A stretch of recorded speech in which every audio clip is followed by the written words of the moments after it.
We are your home theater and AV questions answered. This is AVRant. Want your home theater or AV question answered by Tom and Rob? Send it to question@avrant.com. Welcome to another edition of AV Rant. I'm Tom Andrew, and I'm here with Rob H. This is AV Rant. It's your home theater and AV questions answered. And no movie review from me this week because I didn't watch a movie. I was catching up on The Book of Boba Fett and Peacemaker, which I enjoyed both of those. So they were good. I have not finished Boba Fett yet. Okay.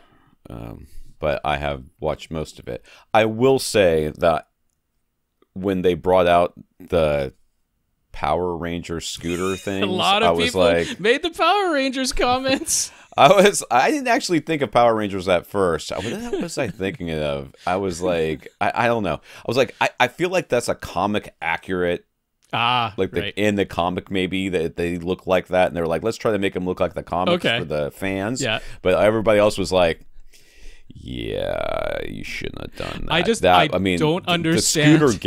The scooter gang was just not as impressive as they could have been, I think. I don't understand why and how what they ride is so clean and shiny and nothing else is. I'm like, wait a second, like, why? Why? Like, it's fine that they're colorful and shiny, just put some dust on them so it looks like they live in the same world as everything else on the show. It was a little bit strange. They brought Baby Yoda back, so I was happy. Spoilers for everybody. My goodness. Come on. That was a couple episodes ago, I think. I know, but not everybody's watching this in real time. I don't care. Spoilers. Oh, my goodness. Like, you probably didn't see that on the internet. Well, you never know. You never know. Yeah, and that was... I love the people online who are like, oh, yeah, it was response because people were saying that Mandalorian is better, so they made sure to bring those characters in. I'm like, yeah, they haven't done that. They made this entire season well before it started airing. This wasn't a response to criticism online once it started airing. Did you see some of the technology on how they filmed both this and The Mandalorian? The LED screen that they used? Yeah. It's insane. The volume. Like, yes, with running on... what's the Unreal Unreal Engine. Yeah, the game engine. Yeah. Which is really cool. I started watching somebody on, caught that on TikTok, and the guy's talking about it, and I was like, this can't be real. And then they started talking about how, the problem is parallax, right? If you just put like an image up there in the background. What this is, for those of you that don't know what we're talking about, there's a massive LED screen behind the actors, and then they project through. So instead of doing the CGI on the green screen in post, they do it in pre, and they put it up on the LED screen behind them. It's actually recorded by the camera, and the actors can see it, although the perspective looks weird to the actors, but to the camera, everything looks correct. So the camera, everything looks correct, and as the camera moves, because of the Unreal Engine and how they can these are tie the things 3D together. graphics, like video game graphics being rendered in real time as they're recording and the camera is moving around. And the camera moves, and it changes the perspective behind the actor so that it looks right to the camera. It is nuts. Yeah. I'm like, that is so much better. I mean, I don't know what it looks like to be on the screen, on the actual set, but it's got to be better than it's got to be better than big green room, empty room, with boxes that somebody says, and this is and this is and the head is up here. You're like, okay. That was like one of the main reasons why for The Mandalorian, prior to the Book of Boba Fett, they made his costume completely chromy and shiny because they're like, we can have real reflections. We don't have to CGI the reflections into his reflective outfit. The reflections are really there, being captured by the camera. It's also why the first season of The Mandalorian, the HDR only goes up to 200 nits, because that's as bright as the LED screen behind them got. They upgraded it for season 2, and it went up to like 400, 500 nits. So that's why the HDR in the subsequent seasons is brighter. But yeah, Book of Boba Fett there, and then if you haven't been watching Peacemaker, that's on HBO Max or on Crave in Canada. That is definitely I don't have that. Definitely worth a watch. I mean, I feel like it should be. I feel like it should be. I like John Cena, and I thought he was great in that as that character, and that character clearly was the breakout hit of that movie. To be. Yeah. Yeah, I mean, he's just the kind of goofy. That's the kind of goofy, character that an actor can really sink their teeth into and become just inhabit. But very not safe for work.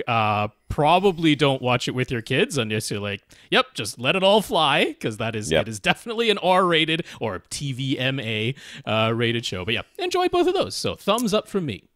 We've been watching, my wife and I have been watching Afterlife on Netflix with Ricky Gervais's, whatever that. That'd be right. Yeah. Yeah, so we've been enjoying that. It's a little dark. Another one of those. We don't watch it with the kids, mostly because the kid that wants to watch it with us is 12. But we don't watch it with the kids. But we're enjoying it. We're on season 2. It's very short. It's like 6 episodes a season, and there's 3 seasons. So we're kind of pacing ourselves and interspersing episodes of the British Baking Show. What is that called? Is it called the British Baking Show? I don't remember what it's called. The Great British Bake Off or something. Great British Bake Off. That would be a possibility. It is. It is a very. It's like. Everybody's nice. So rather than like trying to sabotage each other, which are the American shows they do, and then British shows, they're like, I need a spoon, and like 3 people will hold up a spoon and hand it to them. Yeah. Like, what's going on? You people are competing against each other. That's like MasterChef Canada. Very English. MasterChef Canada versus MasterChef USA. They're like, I forgot this ingredient, and everyone's like, oh, here, take some of mine. Here, take some of mine. I got some. Or somebody's done with their whatever they're baking, and the person next to them is like freaking out because they're running out of time, and they'll run over and help them. Right. I'm like, what are you doing? Like, you're supposed to stand there and watch them suffer. That's like the whole thing. But no, they're English. They gotta help each other. I'm like, yeah, we need a little bit more of that in our world right now. All right. I could talk TV for a TV while, and I guess. Content. That's what's been That's going what we're on. doing instead. That's right. I have not been watching any movies. I did watch. I rewatched Shang-Chi. Oh, okay. My wife came in and said, I think I might like to watch this movie with you. I'm like, you already did. She's like, did I? I'm like, remember there's a dragon at the end? She goes, nope, I don't remember that. I'm like, oh, jeez. And then when she gets to the end, she'll tell you, oh, I remembered that. Why didn't you tell me we already watched this? She'll remember the first opening scene, and after that, it's gonna be all gone. All right, this is AVRant, the podcast that answers your home theater and AV questions. Get your questions answered. All you have to do is ask us by emailing us at question@avrant.com. Go to avrant.com. You can look at or listen to all our past episodes. Facebook.com/AVRant podcast, YouTube.com/AVRant. You can contact us directly, Rob at avrant.com. His Twitter is at FirstReflect. I'm Tom at avrant.com. And Twitter is at avrant_Tom. I thank our listeners of the week. To become a listener of the week, all you have to do is support the podcast in some way. One of the ways you can do that is going to avrant.com and click on the Buy Us a Cup of Coffee link. Send us a PayPal donation. So we want to thank Joseph, Aras, and John for doing that this week. Thank you very much, Joseph, Aras, and John. Yeah, that's really nice. Joseph, Aras, and John, thank you for the PayPal donations. We appreciate the financial support. We do. And if you want to support us, and you don't want to think about it. You just want to do it once. Sign up done once. with it. Yeah. You can go to patreon.com/AVRant podcast, where you can sign up to become a contributing, supporting, listening member of our podcasting community, listener society group. Longer every time. I'm doing work. I'm running out of adjectives. Yep. So 136 of you right now, including Martin and J. Karl? Yes. Is that what I'm looking at that's here? not Karl. That's J. Karl. I mean, that's how he signs it, so that's how I'm going to put it. That's, I don't, that's fine. Patreon.com/AVRant podcast. That's the place to go to sign up for an automatic monthly donation. You sign up once, and they'll keep taking a little bit of money from you every month and giving most of it to us and keeping a tiny little portion for themselves. So 136 of you have done that. Thanks very much to our 136 patrons, Martin and J. Karl. Thank you for being 2 of them. That's right. We also want to thank any listeners who have supported us in any way, even if it's not financial, which is perfectly fine with us. Just let us know what you did. So Nelson and Joseph sent me photos. Well, actually, Nelson sent photos last week, and I said, please let me use them. He sent an additional one, though, this week, so that also gets bundled in there. Right. So Nelson and Joseph sent photos with permission for me to use on avgadgets.com, which I'm the editor-in-chief of. Nelson sent the oscilloscope ones, which I'm very excited about, and I already uploaded those, and I'll use them in future articles. Nice. And Joseph, I don't know what you sent, but I'm sure it's very nice. Oh, okay. Nelson and Joseph, thank you for sending in those photos and giving Tom permission to use them on avgadgets.com. Sometimes you carry on, and sometimes you know what? I like to keep you on your toes, That's Rob. right. 795 episodes in, we gotta mix it up that keep little it fresh. Keep it fresh. A little role play, Rob. Keeping it fresh. Geez. Notes of gratitude from keeping the podcast going during this ongoing pandemic. Had a couple of COVID scares in the last 2 weeks in our house. So last week we thought for sure we had been invaded, and then again I had kids waking up with sore throats and saying that they were not feeling well, and we keep getting them tested and they keep coming back negative. So we've gotten close a couple of times. So far, so good. We're powering through. So we got notes of gratitude from our listeners: Billy, Luke, Gurinder, Julian, Martin in Ireland, which is probably not pronounced Martin at all. So I love the Irish accent. So however you do it, Martin, I hope I do it. No, it's not. It's got to be Martin. So I don't know something. Joseph J. Karl, who thinks we both deserve a round of applause. We'll give it to ourselves. Don't know how well our mics are picking this up. Like, put it in front of the mic. Go around the circle. Here, let me go around this way. It's not in stereo. Our video's not in stereo. It doesn't matter. I think the microphone's going to pick up. I don't think mono is going to make any difference. Besides a little bit of volume difference there. Yeah, I can put mine in stereo. Even with your Oro 3D up mixer that's supposed to work on mono, I don't think you're going to get a whole lot of effect. Don't think so? Panning from that. But we will say to Billy, the voice of God. It's got a voice of God, Rob. Surely it'll work. Billy, God's involved. Luke, Gurinder, Julian, Martin, Joseph, J. Karl, and Aras. Thank you all very much for the notes of gratitude to us for keeping the podcast going. The notes of encouragement are definitely appreciated. And a big thank you to everybody who continues to listen and send in your questions. So this week we got one of the most unusual emails we've ever gotten. Yeah, this isn't typical fare for us. That's true. Usually when people stop listening to our podcast, they just say nothing. Yeah, nothing would be the major thing. Or we start getting... We used to be able to see the down votes on YouTube, but you can't see the down votes anymore. So I have no idea how many thumbs downs we're getting anymore. I really wish that we still could see that, to be be honest with cool. you. But anyways, James is a long time listener. House of Cards was his nickname that we gave him for some reason, which I don't remember what it is. He's making some huge changes in his life. He sold his home and all of his home theater setups. Well, I don't think they're all sold yet, but they're all on the market. Yeah. He quit his day job and is pursuing his passion for cycling as a full-time gig, which I am taking full responsibility for because I started cycling. And therefore he started cycling, and now he's caught the bug, and he's done. So that's it.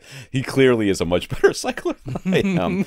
I definitely, if you look at his N+1, which is what cyclists talk about, the number of bikes that they own, it's just they always are looking for the +1. He definitely has more +1s than I do, since I am. And I'm pretty sure what's in the photo isn't even all of them. So I'm sure it is too. So he's watched every episode of our podcast for the past 5 years, and we truly feel like best friends to him, so it's difficult to say goodbye. He'll be living out of a high-end RV, and he says it has no place for a theater, to which I say, are you sure? I know. I mean, even if you're saying a 55-inch is too large, there's 42 and 48-inch OLEDs now. I'm like, you can fit a 42-inch OLED in that. At least if that's a picture of what he's got, if that is his or just the model that he's getting, I'm like, you can definitely fit a 42, if not a 48-inch in there. And then I don't know, maybe just a soundbar setup, or maybe that Sony wireless speaker thingy, HT9A or A9 or however the numbers and letters go at the end there, something like that. I'm like, it's not going to be the equivalent of the home theater that you used to have. I will certainly agree to that, but yeah, I think there's every possibility that you can have some kind of theater setup going inside of that RV. So he sent a very nice email, and basically what he said was, as he's going to be transitioning his life into the more cycling focus, he's probably going to lose the bug for home theater and stop listening to the podcast. That's fine, I guess. I mean, I don't blame you for not wanting to spend 2 hours of your week every week. Though, if you're on a trainer, I mean, you got nothing else to do. You might as well. Because it's not going to be like competition biking at all times. There's going to be plenty of training time. So he's got some really nice. I mean, I think they're really nice bikes. I can't tell. I don't really know this. He went for all black, so it's it's very hard to see. Yeah. But I will say, if you decide that you don't want to go black bikes anymore and your bikes are smaller, I don't know how big this dude is. He looked fairly. I mean, everybody looks tall to me because I'm short. But except for Rob, who I believe is actually shorter than me. I'm even shorter than you. That's correct. Yeah, so that was just, I find very comforting. But if he's not too tall of a guy and he decides he wants to go with bikes that have color in them, and he wants to get rid of all his black bikes, I know a guy who wouldn't mind having one of these mini gray, black bikes. That's like the hot thing. Anyways, he wanted to try to help out the podcast one last time. He's also the guy who sent us the mouse pads and the mouse pads and stuff like that. Speaker isolation platforms, yes. Yeah. Which, by the way, Rob has finally gotten them. That's right. I had them in a box for literal years. Yes. Before I was like, the next time I send Rob something, I will send these as well, which I did, and they cost a lot to send, because I sent them in a separate box. They cost a lot to send, so it's fine. But so Rob's finally got them, which is kind of fun. So he wanted to try to help us out, and he's donating his open box UMic 1 and Caselin test SPL meter for us to give away. So it's I think it's calibrated, isn't it? Doesn't he have a calibration file for this? Okay. I mean, you can certainly get the calibration that Mini DSP provides if it wasn't from Cross Spectrum Labs, and that'll be fine.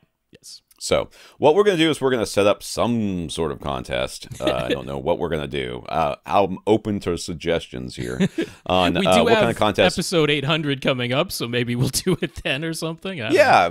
What time? What episode are we on? We're on 795 this week, so yeah, So yeah, we want to do a contest. Next week we'll announce what it is. If you have suggestions for what kind of contents we should hold between now and episode 800. Send it now, because we need it. Very, very speedily. I mean, I think it's probably just going to be from our Patreon supporters. That would probably make the most sense. So if you want a chance, then sign up for Patreon. I mean, you can sign up for 1 month and then cancel. We still get the 1 month worth of donation. So that could be as simple as that. So yes, mini DSP mic and an SPL meter, so that you can become a true AV ranter at home with all your gadgets that you will use once and then put away and never do it again. Which is exactly what James did.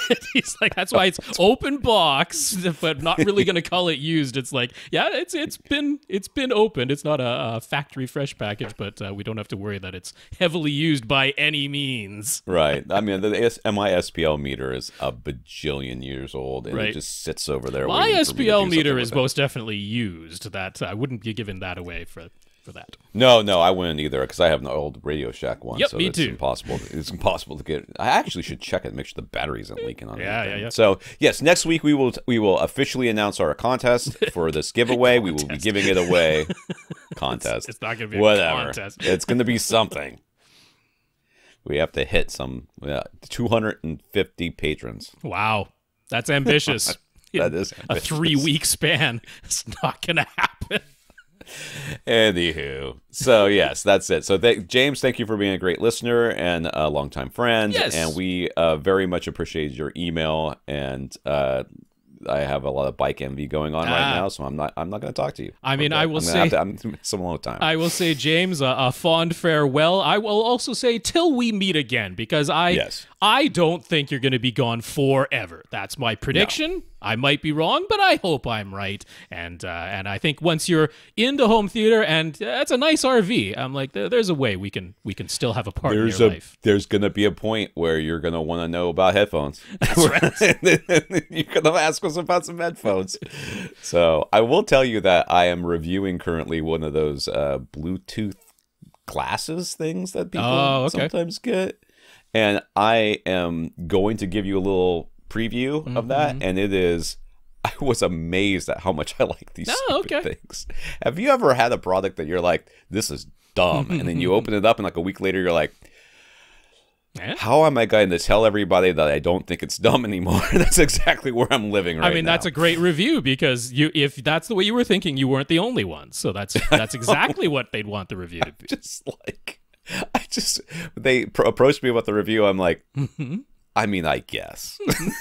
I'll review anything, but you probably don't want me to review this because I'm just going to slam it. But they said that anyways. Nice. All right, in the news, QD-OLED prices for Alienware's 34-inch monitor and Sony's 55-inch and 65-inch A95K TVs have come out, and it's good news. They're not as expensive as we had anticipated. The Alienware model will have a price of $1,300, and that is official, and was announced on their Twitter feed, which is where all the good news comes from these days, because whatever. Sony's A95K prices are not official, but they post on their website how many Sony reward points you would get if you bought one. And since everything else on Sony's website gives you 1 point per dollar, it's pretty easy to work out the math on that one. Yep. And the 55-inch will cost $3,000, and the 65-inch will cost $4,000. So there you go. So that's about half the price that we feared it was going to be from the earliest reports of QD-OLED production from Samsung Display, not to be confused with Samsung Electronics. We still have not seen the official announcement of Samsung Electronics QD displays, QD-OLEDs. We know that behind closed doors they were shown, but those haven't been officially announced as even products yet. So the only QD-OLED displays we know for sure are coming are this Alienware monitor for $1,300, which honestly, not that bad. I mean, it's more expensive than other ultra-wide 34-inch monitors, but for QD-OLED, not nearly as expensive as we feared. And then, yeah, $3,000 and $4,000 respectively for 55-inch and 65-inch. So there you go, new flagships. All right, so we talked about last year when they announced in Europe, but now the Epson Pro Cinema LS12000, it's too many zeros at the end of that thing. It is officially for sale in North America at a price of $5,000. This is an LCD projector with 3 LCD panels, along with a laser light engine. Pixel shifting utilizes each pixel 4 times per frame to deliver 4K resolution to your eyes, and Epson's precision shift glass plate technology. Whatever. Trademark that. What is that? I don't know. PSG PT? I can't change what they called it. That is what it's called. Precision shift glass plate technology. Just so memorable and rolls right off the tongue. Rolls right off the tongue there.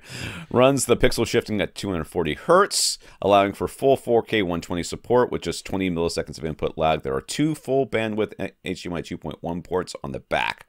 The laser light engine is rated to output 2,700 lumens with an expected lifespan of 20,000 hours. The lens is fully motorized, and there's no mention of frame-by-frame dynamic tone mapping, but there are 16 steps of HDR curve adjustment that can be tuned in real time. And can I say something really quick about pixel shifting? I am so sick of people online using the throwaway line that that's not true 4K, and that's like, okay, so you're either true 4K or you're not, and you're crap. And it's just so irritating to me that you can be so dismissive of anything that's like, I will take a really good pixel shifted projector or TV. I mean, that's not TVs, but projectors over a poorly implemented or, you know, not very good or bargain basement 4K native projector any day of the week and twice on Sunday. So it's just very irritating to me. But this, I mean, this is sounds okay, I guess. Yeah, $5,000. Didn't see the official product page for the LS11000 yet, which would be the home cinema version. So this is the Pro Cinema version, which has the black case and usually comes. They used to come with a replacement lamp and a ceiling mount, but you won't have a replacement lamp in the box for a laser light engine version. So I'm sure it'll be a longer warranty. It probably has like an RS-232 port that the LS11000 maybe doesn't have, something minor like that. But it's going to be about the same price, though, right? Well, yeah, I would anticipate. I mean, the home cinema versions are always a little bit less expensive than the Pro Cinema versions. So, assuming that, because I mean, the LS11000 was announced in Europe last year at the same time as the LS12000. It's just in North America we're finally seeing the official product page for the 12,000, not the 11,000 yet. I would assume that when that 11,000 comes to North America, hopefully at a lower price point, maybe 4,000 or 4,500 or something. I mean, that will be now our quote unquote more affordable alternative to the Sonys or the JVCs. It's not going to be the liquid crystal on silicon. This is LCD, but it's the laser light engine. It's 4K 120 support. It's all of those features that we're looking for, and at the lower price point, because the JVCs are starting at $7,000 now. So if you're coming in at $4,500, that's a good cost savings to still get. We'll say full 4K resolution because we're fine with it pixel shifting 4 times per frame. Right. And we still have not ever heard anybody talk about what it's going to cost to replace one of these laser light engines. No, we have not seen any prices on that. Yeah, and we don't. Epson has not said anything about that being replaceable. JVC is the only one who said that they want to have some kind of replaceable. Were they asking Santa for it? I mean, they hope they certainly didn't say user replaceable. They've never said that. Just that there should be a way to have the laser light engine replaced on your JVC that you won't have to literally buy a whole new projector once the laser starts dimming. I would not be surprised if it cost half the cost of a brand new projector. Sure. I would not be surprised if it cost half. Or more than a brand new projector. It should cost less than buying an entire new projector. But it's not going to cost a whole bunch less, I don't think. But we shall see. I'll be honest with you, I'm very uncomfortable even really suggesting people buy these laser light projectors because I don't want them 5-6 years from now. And I know 20,000 hours seems like forever. Yeah, right? I mean, that's 7 years of a movie every single day. Every single day. Yeah, but people, I mean, like me, for instance, I literally only have one display in my house. Right. It is a projector, and we don't use it for just, I mean, some days we don't use it at all, but most days we'll use it for at least 2 or 3 hours, sometimes more. And if the kids, it's that weekend and the kids are in and out of here watching whatever they're going to watch, it might get 8 hours of use during that weekend fairly easily. And there's been more than one time that I've fallen asleep in here and then woken up and the projector's still on and it's, I've slept the entire night through.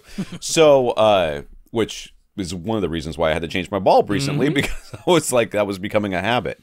So it's not unfathomable that, before you and I finally give up this podcast, somebody's going to come to us and say, my JVC projector needs to be, it needs a new laser light engine. And what do I do? And we're going to have to say, I don't know. No one's ever, you're the first one. Congratulations, you win. So I'm not going to say don't buy one. I'm going to say if you buy one, just know that it may be a consumable projector. Sure. If you know what I mean. You take a look at your use case, because for a lot of people who watch 1 or 2 movies a week, right, and the rest of the time they're using other displays in their house, I'm not worried about that. By the time that laser gets to half its brightness, and even then, the 20,000 hours is half its brightness. It doesn't mean it shuts off and never works again.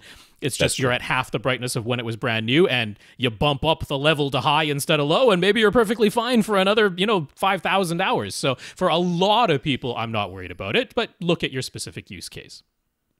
Right. I guess that's what I'm saying, is I think people need to be aware that, this is not the same as buying a regular projector where you can just buy a lamp. MoviePass 2.0 is supposed to launch this summer, and it's bringing a new feature called Pre-Show to make sure it sounds like something out of Black Mirror, but we'll get to that in a minute. Okay, not sure what's going on here, but we'll find out together. We'll tease it. MoviePass 2.0 won't have an all-you-can-eat subscription like the original MoviePass, because I think they got sued out of existence or whatever. I don't remember what happened there. Instead, it's a credit-based system with cinema partners able to offer incentives to customers and ticket booking via the MoviePass app. But Pre-Show brings the creepy factor by letting you earn credits by watching ads on your phone. But to make sure you're actually watching the ads and not just putting your phone down, it will use your phone's front-facing camera plus facial recognition and pause, and the ad will pause if you look away. Aww, that's cute. That's right. That's not. How could this possibly not be just a huge success? Who would ever have an issue with this? In this day and age of people absolutely going crazy about the smallest things that literally are not actually things, this is actually a thing that no one could go crazy about and think it was Yes. it was an intrusion on their privacy or their rights as a human being. Can you guess what many of the tech article websites keyed in on in this announcement? No. I think it's the incentives. Yeah, must be. I think that's what it is. Yeah. Must be. What are the incentives? Well, it's supposed to be like, come at an off-peak time and we'll give you credits. If you haven't visited us in a while, we'll just give you some free credits and maybe that'll incentivize you to come to a movie. So that type of thing. Do they do any sort of like as their facial recognizing? Right. Do they look for moles? Yeah. And they're like, don't worry. The data that we're going to share with all of our partners it's not personalized data. It's all shared in aggregate. It's just that we're recording your face every time you look at us. So nothing more than that. Yeah. Yep. Some comments here from listeners, or at least one. Nelson provided a couple of photos when he used his oscilloscope to measure the output from his wall outlet versus his old battery backup, the UPS. This week, he received his APC gaming performance battery backup unit, the BGM 1500. To be precise. Mm-hmm. His old UPS definitely had a very stepped wave, whereas the gaming performance units claimed pure sine wave. What did his oscilloscope say? And they said that they were not lying. Yep. I mean, it looks like a sine wave to me. That's a sine wave compared to the very blocky stepped wave of the old one. So there we go. Those are some of the oscilloscope shots that we appreciate from Nelson. Nathan heard our response to Preston last week when he was asking about tricking his Roku into sending out 4K video streams with Atmos audio to his 1080p projector. Nathan has been using HD Fury devices for a long time, and things do not always work exactly the way you might hope. No. Tell me more. For the most part, they mainly manipulate the EDID so that the source device, the Roku Premiere Plus in this case, thinks it is plugged into a different display than it actually is. The list of HD Fury devices that we gave are capable of scaling the resolution, but only the Diva can convert the HDR signal to SDR. So that can really trip things up in some situations, and it's just something to be aware of. Didn't you actually ask HG Fury people and they gave you that list? And then yes, well, what I asked about was 4K with Atmos output that could then be connected to a 1080p TV, and that will work with those devices. And it's just to be aware that in the Roku itself, you would want to go into the Roku's output settings once it's connected to the HD Fury and set the Roku to only output SDR, to never output HDR, because otherwise it's going to be like, oh, I'm connected to a 4K HDR display, and it starts sending that out. But then unless it's the Diva, which is the only HD Fury device that will convert the HDR to SDR, it's going to be trying to send 1080p HDR to your 1080p SDR projector, and that will, of course, cause issues. So just be careful. As long as you set the Roku itself to only output SDR and never output HDR, it should still work. It can do the resolution scaling, any of the ones that were mentioned. But yeah, I mean, Nathan's right. It's not plug and play. That's the point. It's not as simple as I plug this into this and this into that, and it all just works. No, there is setup and settings, not just in the HD Fury to be anyone aware that's of. ever done any home improvements or has ever tried to fix something around the house that was broken can tell you that it's never as easy as what it says on the box. And this is the case where, like, very often the reason someone's getting an HD Fury for a setup like this is because they want to have both a flat panel and their projector connected. And they're like, oh, the HD Fury says it can do that. But then if your flat panel is 4K and HDR, but your projector is 1080p and SDR, then you can't send the exact same signal to both of those things unless it's the Diva, which will do the conversion of the HDR as well as the resolution. So that's good, Nathan. I'm glad for the heads up. And yes, you're absolutely right that there are more settings than just the HD Fury device itself to be aware of. Paul on Twitter just wanted to say that he agrees that Salamander Designs home theater furniture is very expensive, but it's also really, really nice and lasts a lifetime. He's got 3 of their equipment and media racks around his house and wouldn't trade them for anything else. I've actually had a Salamander Designs as well, and they are very, very nice. I agree. And easy to put together. Yeah, good. I did it myself. All right. Some questions. We'll probably get to 2, maybe 3. Yeah. Brian Brian has started having a super annoying issue with his JVC NX7 and Apple TV 4K. Have you heard of HD Fury? I don't know if it'll help in this case. It might make it worse. I don't know. Every 5 minutes or so, the picture and sound cut out. The sound returns almost right away, and then a few seconds later, the video returns. Seems like an HDMI cable connection problem, but he's using a certified active 40-foot premium high-speed 18 gigabits per second cable from Monoprice. And the strangest part is that these dropouts only happen with SDR content, not HDR content. The plot thickens. Yeah. He set the Apple TV to output 420 instead of 444 to make sure it isn't a bandwidth issue. He's tried having the match frame rate and match range, which is SDR versus HDR settings, both on and off. Given that the signal is fine for HDR content but not SDR, it's got to be a setting and not the HDMI cable itself, right? Any ideas that would help? Yeah, that was my first thought, was that after he said it wasn't the cable, my first thought was that it's trying to convert or switch from SDR to HDR. There's some sort of weird flag issue going on there that is making it reconnect. But I don't know why it would do that. I also still kind of suspect that it might be the cable, because the issue with the active cables, and this would apply to the fiber optic HDMI cables as well, they are directional. You'll notice that they're labeled source and display on the two plugs. Right. And it draws power from the display. That's the side where the HDMI cable itself, the active HDMI cable or the fiber optic HDMI cable, draws its power. It draws it from the display. And given the parameters that he said specifically, if he just sets his Apple TV to output HDR and leaves it that way, never lets it convert down to SDR, supposedly it works. In which case I would say, well, maybe that's just what we do. Maybe we just leave it in HDR mode 100% of the time.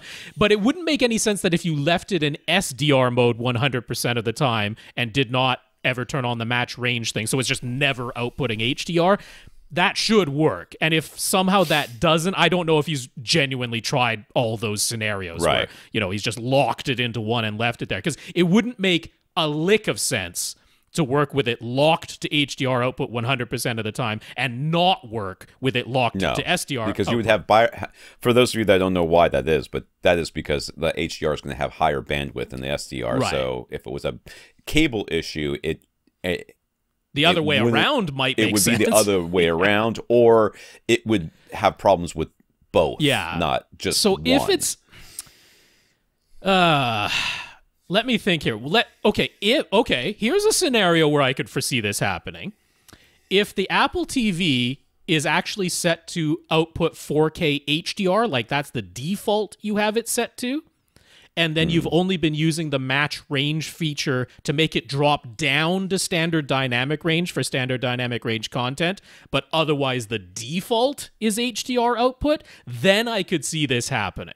Because normally what we say to do is have the Apple TV's default output be SDR, so that the menus and everything like that are in standard dynamic range, and then use the match range feature to only bump it into HDR mode when it's HDR content. Because of what I'm thinking is, if you have it set to default output HDR, and then use the match range feature to bump it down to standard dynamic range just for content, that standard dynamic range, then anytime you press the button to fast forward or skip or bring up the info menu or anything like that, that will be HDR.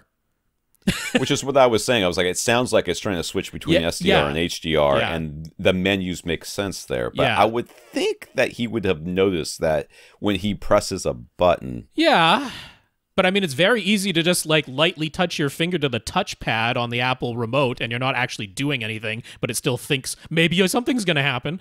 So to me, that would be the setting to check to make sure that your Apple TV is not set by default to output 4K HDR as its default. To set it to output 4K SDR as its default, and then use the match range feature only to put it into HDR mode when it's HDR content, not the other way around. That's the only one I can think of that in the parameters you've given makes sense to me, because at least it's explicable if that's the case. Right. Otherwise, I would think that it actually is the cable. There are stranger things than even a certified cable being on the edge of bandwidth and failing or something like that. Again, that doesn't make sense in the SDR versus HDR context, but it's certainly still possible that it is the HDMI cable or one of the HDMI ports, you know, a connection issue. Jay, when he constructed his room to be soundproof, Jay envisioned having 2 doors, sort of like a mini airlock setup, which is good because that's what you need for a soundproof room. But he only has a single set of studs, and then one side is decoupled via sound clips and hat channels, and while that makes the wall thick enough for 2 doors, there isn't actually enough framing for both sets of hinges. Naturally, it would be a big hassle to reconstruct the entire door frame area, so he's decided to just go with a single thick solid core door with a full seal around it. But figuring out exactly which door and what kind of seals has turned into a rabbit hole. He sort of say that installing an exterior door would be great, but there are people on, oh my god, AVS forum who say that an interior solid core door in an exterior frame is better. Why? I don't know. Be the case? I'm not sure. What possible rationale could they have for such a assertion? I mean, that's the kind of thing somebody would say, and I would just look at them and go, "That's so stupid. I'm gonna have to look it up." You know what I mean? That's so dumb. I'm going to need to Google it to make sure that I am not missing something that is remarkable. You know what I mean? Like somehow they construct solid core interior doors substantively different than solid core exterior doors. I mean, I just can't imagine. All right. But then he asked Ted White over at Soundproofing Company, and he is quite adamant. But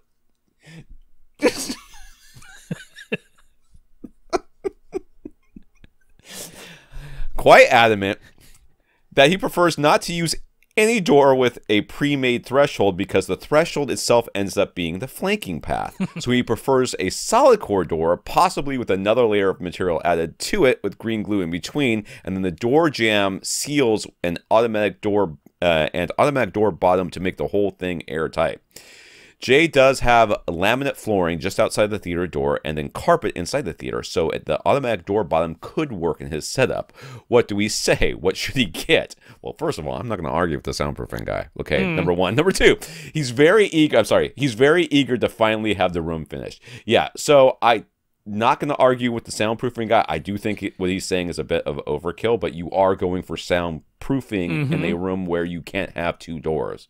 So I understand what he's saying as far as pre-made door in a frame already made, because those tolerances that you're looking for are not going to be as tight as the tolerances that you would want for keeping sound within this room.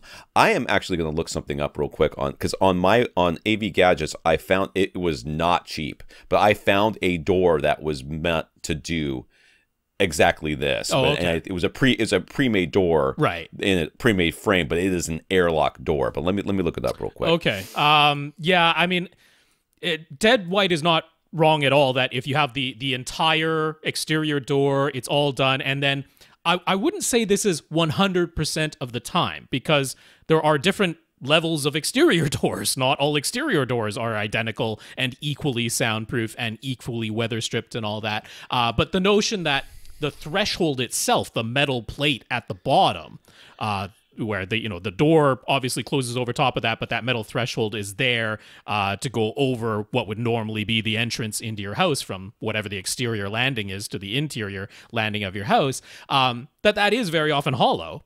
And so therefore that is itself the flanking path, or just being metal, it might conduct vibration itself. The threshold itself might conduct vibration. Now, like I said, I think if you're careful in selecting your exterior door, I just like Tom, I'm kind of laughing at the idea that you'd buy an exterior door, but then replace the door part of it with an interior solid core door, and that's somehow going to be better. I agree much more with Ted White's reasoning that the threshold is potentially the problem, not the door, not the door that's hung within the frame and the threshold. So, I mean, I have certainly witnessed very good soundproof installations with exterior doors. That's what they used because it comes with a fully weather stripped and sealed, airtight, seal all around the door. It's already pre-hung. The door itself is solid and heavy. And I mean, just think about on your house the difference in sound transmission from your exterior door to any of your regular interior doors. I mean, that's just obvious. That one we don't really have to explain. However, even with your exterior door, which is much more soundproof than your regular interior doors, it's not necessarily completely soundproof, right? Some sound still gets through the front door of your house. So I think that's where Ted White is coming at it. Like, if you went to him and explained, look, I planned originally to have 2 doors, but I can't do that anymore, but I still want performance that's as close to 2 doors as I can possibly get, I'm not going to argue with what Ted said. He knows his stuff. Right. And it's also what I mentioned the last time we talked about these door seals, that it's over time that once a little bit of dirt and dust starts accumulating, that happens with your exterior door as well. It's difficult to clean into that pre-made landing and the pre-made threshold and things like that, that once you start getting those little dust particles and stuff in there, they create their own little gaps. And over time, the seal isn't as good as when the door was absolutely brand new. So I think it's things like that. Given what you wanted to do, I would err on the side of going with Ted White's advice because I don't think it's unreasonable and I don't think it even is that much more costly. We're talking about using the ceiling and automatic door bottom system that they sell, which is not cheap, but it's not egregiously expensive. And I think it makes sense to follow the expert's advice in this case. What was said, whatever you found on AVS4 about buying an exterior door frame and replacing the door, I would not do that. That's ludicrous. Yeah. That is such a so I mean, if I were doing this myself without having talked to anybody, I would have basically bought an exterior door. I would have gotten an exterior door. I would have put some sort of weather stripping at the bottom. Okay, maybe not necessarily what they sell over at Soundproofing Company, but I would have gotten something to go down there, and then I would have basically put some sort of foam inside the door frame. Now, it would have made the door harder to close, more than likely, but I would have put something there to create a seal all the way around the door. In the door frame, which is essentially what Ted White is suggesting, and then on top of that, he's suggesting adding more mass to the actual door itself. Right. I would do all the rest of it and then see how it sounds before I start adding mass to the door. But that's not necessarily trivial because depending on which side the seals are attached to and that. So yeah, plus constrained layer damping by way of the green glue, which I mean that's just the idea that we're doing the same thing that we're doing to the walls. We're adding mass and constrained layer damping so that any vibrations that do enter are further damped and the vibrations enter less easily by virtue of having more mass in the first place. So that's basic soundproofing theory there. So what you're really going to want to get is an exterior door that is, obviously a lot of exterior doors have windows and everything else. You're going to get one that's just flat. Yeah. But I mean, if you're going to attach something else to it, right, it's going to look really weird if you attach something else to it, and it's. I have seen the exterior doors that either come with foam within the threshold installed, or they're designed with an opening so that you can put the little spray can of spray foam into the threshold, because that has been thought of in the case of some exterior doors. Not just noise, but that's typically air passage. It's right to block 100% of air passage. But if you block 100% of air passage, that also has the side benefit of making the soundproofing better. So I don't think Ted White's advice even applies to 100% of exterior doors. I think what he's saying is it's not as simple as I go down to Home Depot and I pick out an exterior door and I'm guaranteed that it's going to be the best. You have to be more careful than that. But I have seen the ones where the threshold is either already foam filled or has the opening to put foam into it. So I think you're okay if you do that. Like I say, I have witnessed exterior doors being used with great success. So I just don't think it's 100% either way. Right. So I found the article I wrote, and it has a link to what's called a communication door, which is essentially 2 doors. But I don't know that that's going to help you. No, that's what he wanted to do, but he doesn't have the physical wood framing for all the hinges needed. Yeah. So this is, I think what Ted White is saying, and what Rob is saying too. I think looking for a specific exterior door that has all the may not be something you can find, and it's just because you're going to be looking for a door that has all these weatherproofing and soundproofing features, but is also a specific style. That doesn't have windows and everything else in it. So getting all that in one package might not be possible, which means you're going to have to use something aftermarket to seal the door frame and still allow the door to close, easily.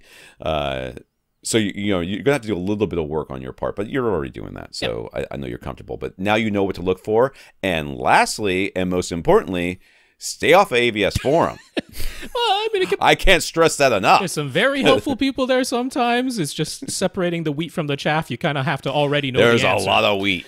Yes. Or a lot of chaff. There's a lot of something. There's a lot of something you don't want. Oh, I just touched that cable. I hope my camera doesn't go off. Not yet. We'll see. Jason, plus a comment from Nathan that applies to Jason. Jason is back to ask some more questions about his basement home theater installation. This guy's got the alcove with things that weren't windows, but maybe were windows, and he's got this TV in there. And we told him he could just drop the screen down from the in front of the alcove, removing the soffit overhead that covers up some HVAC ducts that are up there and can't be moved. Also, the ceiling tiles that we originally thought were ceiling tiles, and he's like, no, those are glued onto something, and they might be asbestos. So that was where we don't touch them. Don't touch them.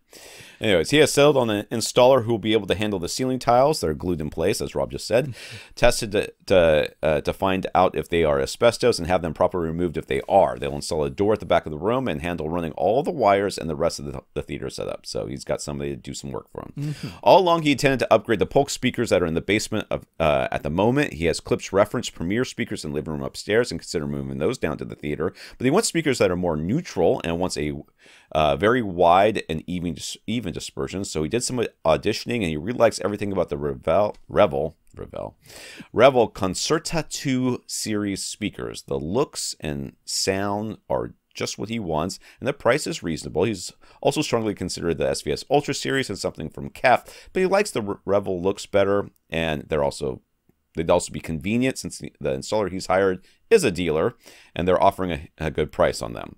So any reason not to proceed with those? Something he's overlooked. He's read some places online that say Revels are great for music, but not as dynamic or cinematic.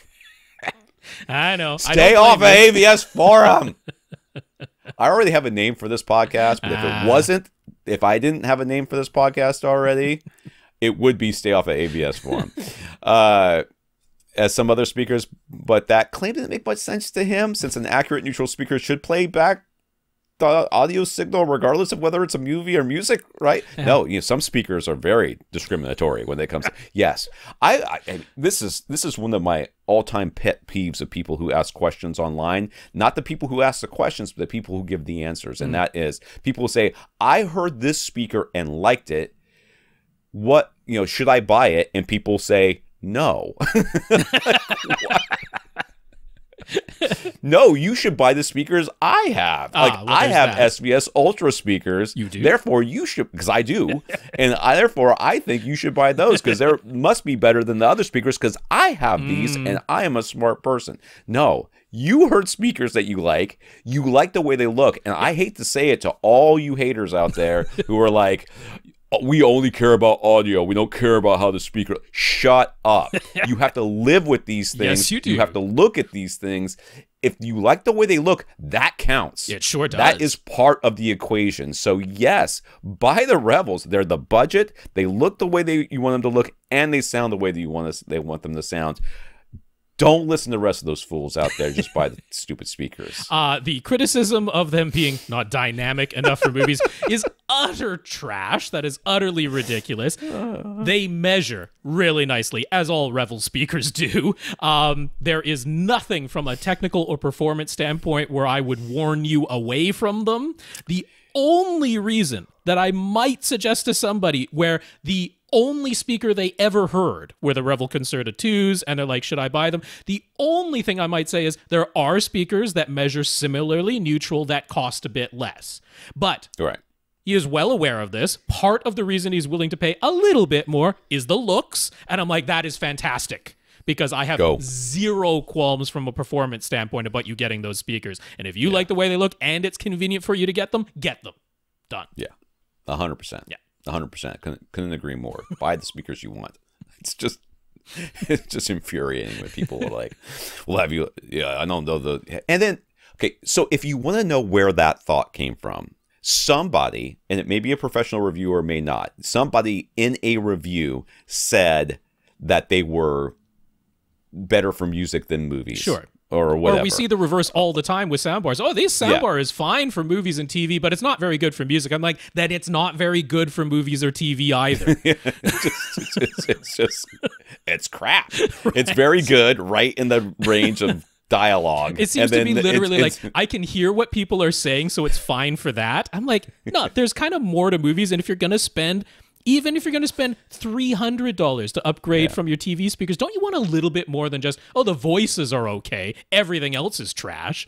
And I am telling you right now, those reviews, those reviewers, those people who say those things, they are just looking for something to say about, because a review that just says, this is a good sounding speaker and I like it doesn't get a lot of traction. What does get traction is you saying something negative about whatever it is. And the more negative you can be, or the more specific you can be, I mean, I think it's the less moral you are about it, but also the more traction you'll get and more clicks you'll get. And that's one of the reasons why my reviews tend to be a lot not quite as popular, because I'm like, if this is a good sounding speaker, it's a good sounding speaker. I'm not going to tell you that it's not a good sounding. It's either good or it's crap. There's not a lot of in between here. Does it play the signal or does it mess it up in some way? It's kind of what it comes down to. Kind of what it comes down to.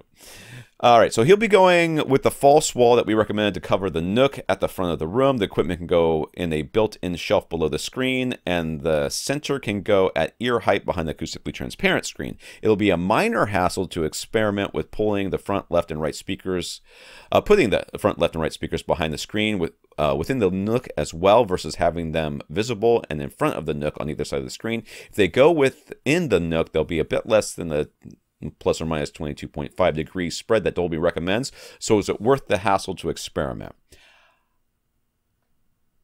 It's not my hassle, so it's very easy for me to say it's worth it.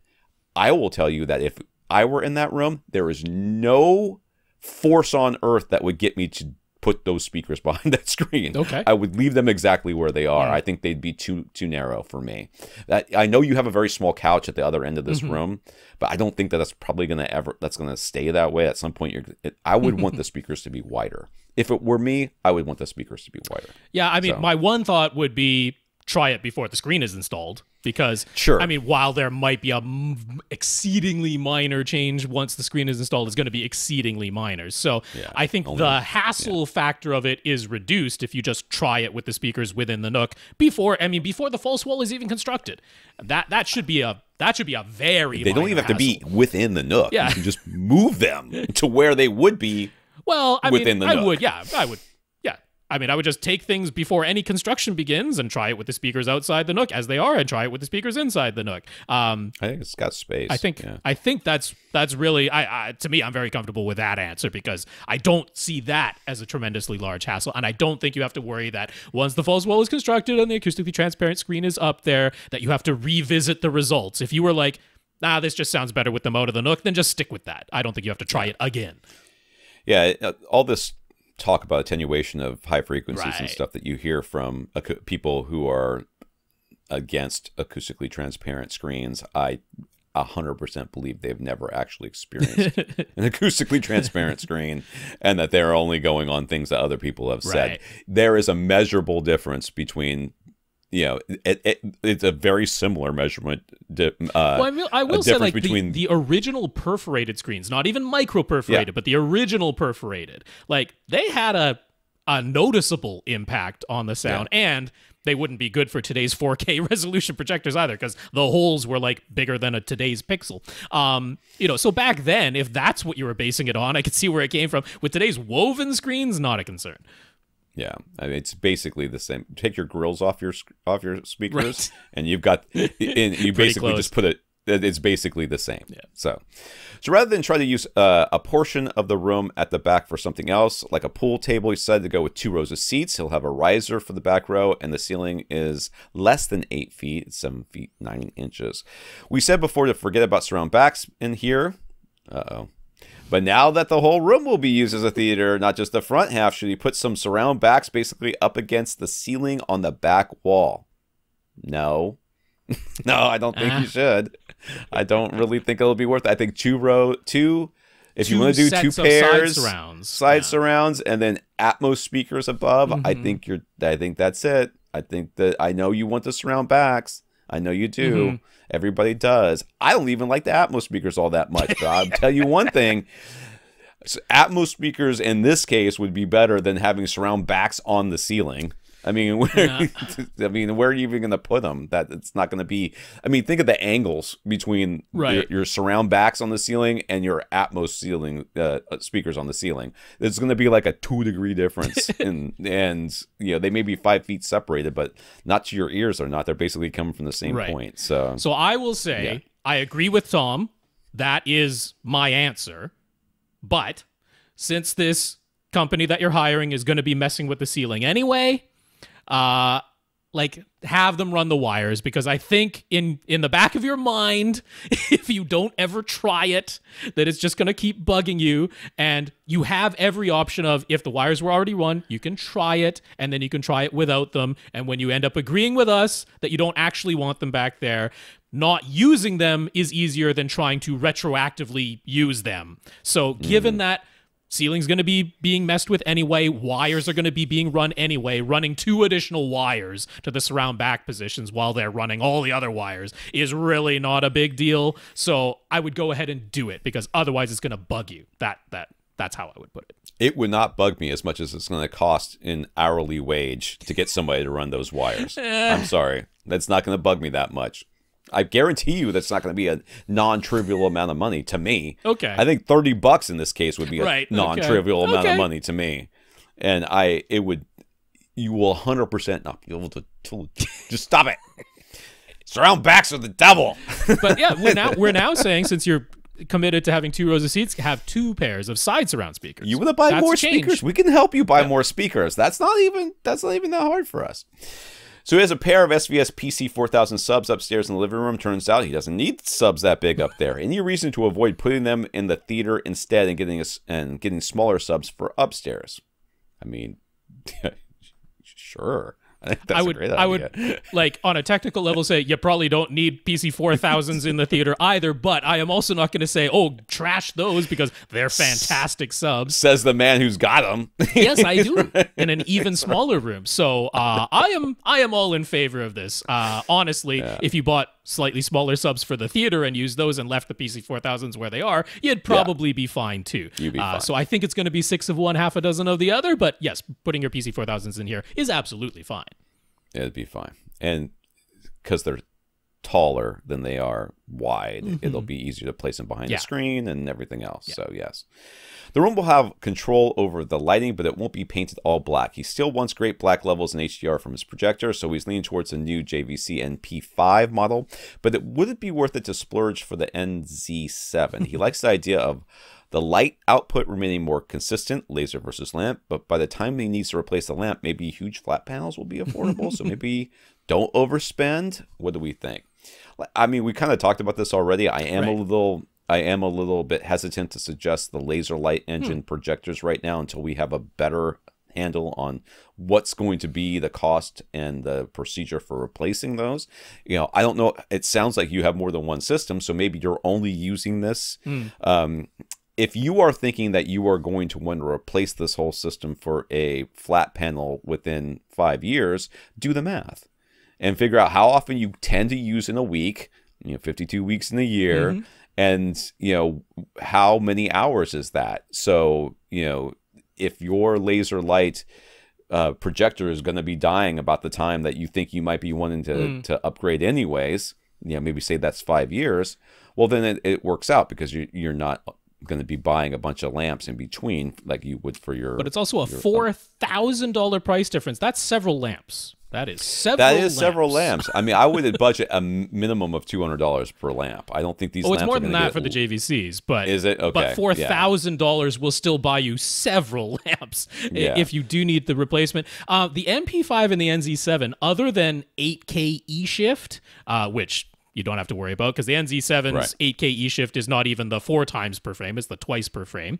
so it's not even true 8K resolution, and laser versus lamp. Those are the differences performance-wise in terms of contrast and black level. They're parallel to each other. The NZ7 is not an upgrade, at least specs-wise, in those parameters. So I'm pretty in favor in your case of going with the MP5 because, like I say, $4,000. That is nothing to sneeze at. And you can, like, if you're like, oh, I'm going to have to replace the lamp, I'm like, yeah, but not $4,000 worth of lamps. So I'm pretty keen on you going that route instead. You still get 4K 120 support with the MP5. It's still genuine 4K resolution, which is all I'm worried about there. And the contrast and black levels are on par with the NZ7. You'd have to go up to the NZ8 to get a spec bump in those. And since the room is not going to be all painted black, I don't think it's worth it. I definitely don't think it's worth $16,000. More than twice the price of the MP5. So I am in favor of you getting the MP5 here. There you go.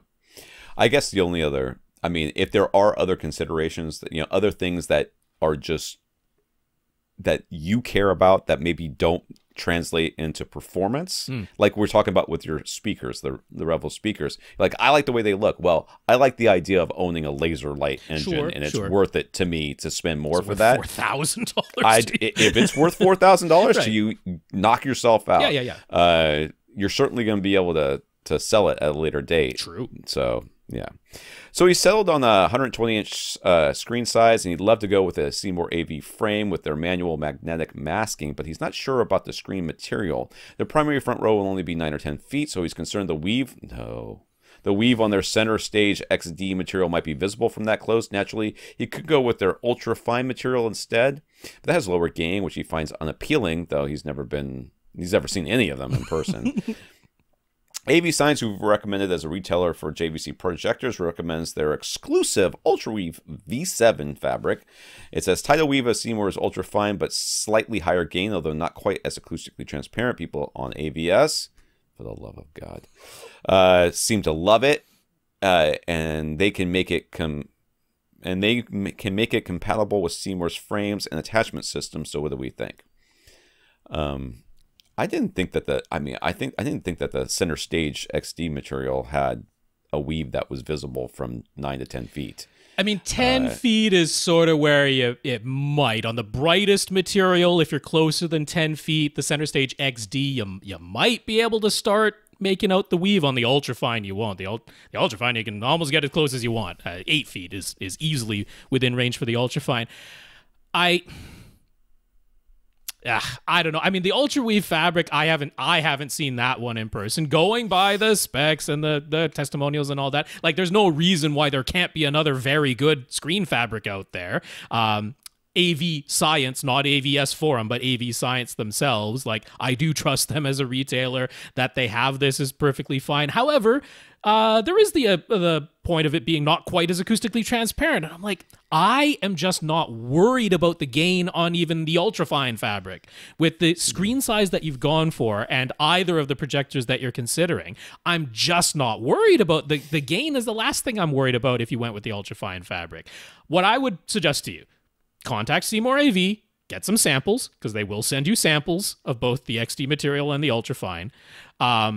Maybe even wait until you have the projector and project onto it, but get the samples, because I don't see any point in going to Seymour, ordering their frame, but not getting their material, and getting a different aftermarket material from AV Science, and like, just worrying about any of that. I'm just not worried about the gain. The gain measured at a little over 0.8 on the ultrafine and a little over 0.9 on the XD, and the UltraWeave V7 fabric claims to have the same tight weave as the ultrafine but measure 0.9. I'm like, I'm just not worried about it.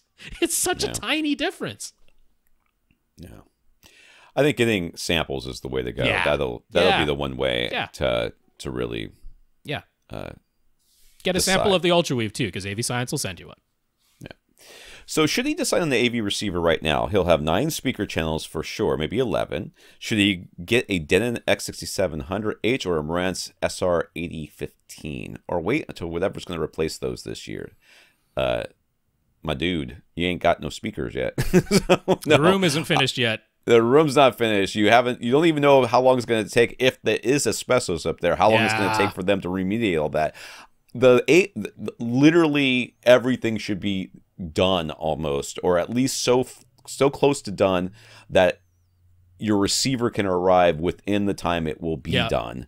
I would not order a receiver until the very last second, and maybe even past the very. Now, I might even wait longer than the last second. I think he's worried about supply chain stuff, but prices are going up. Okay, prices are going up everywhere right now. I think that this is an adjustment that we're seeing, not because of supply chain issues as much as it is as an adjustment societally over people being underpaid for like many, many years.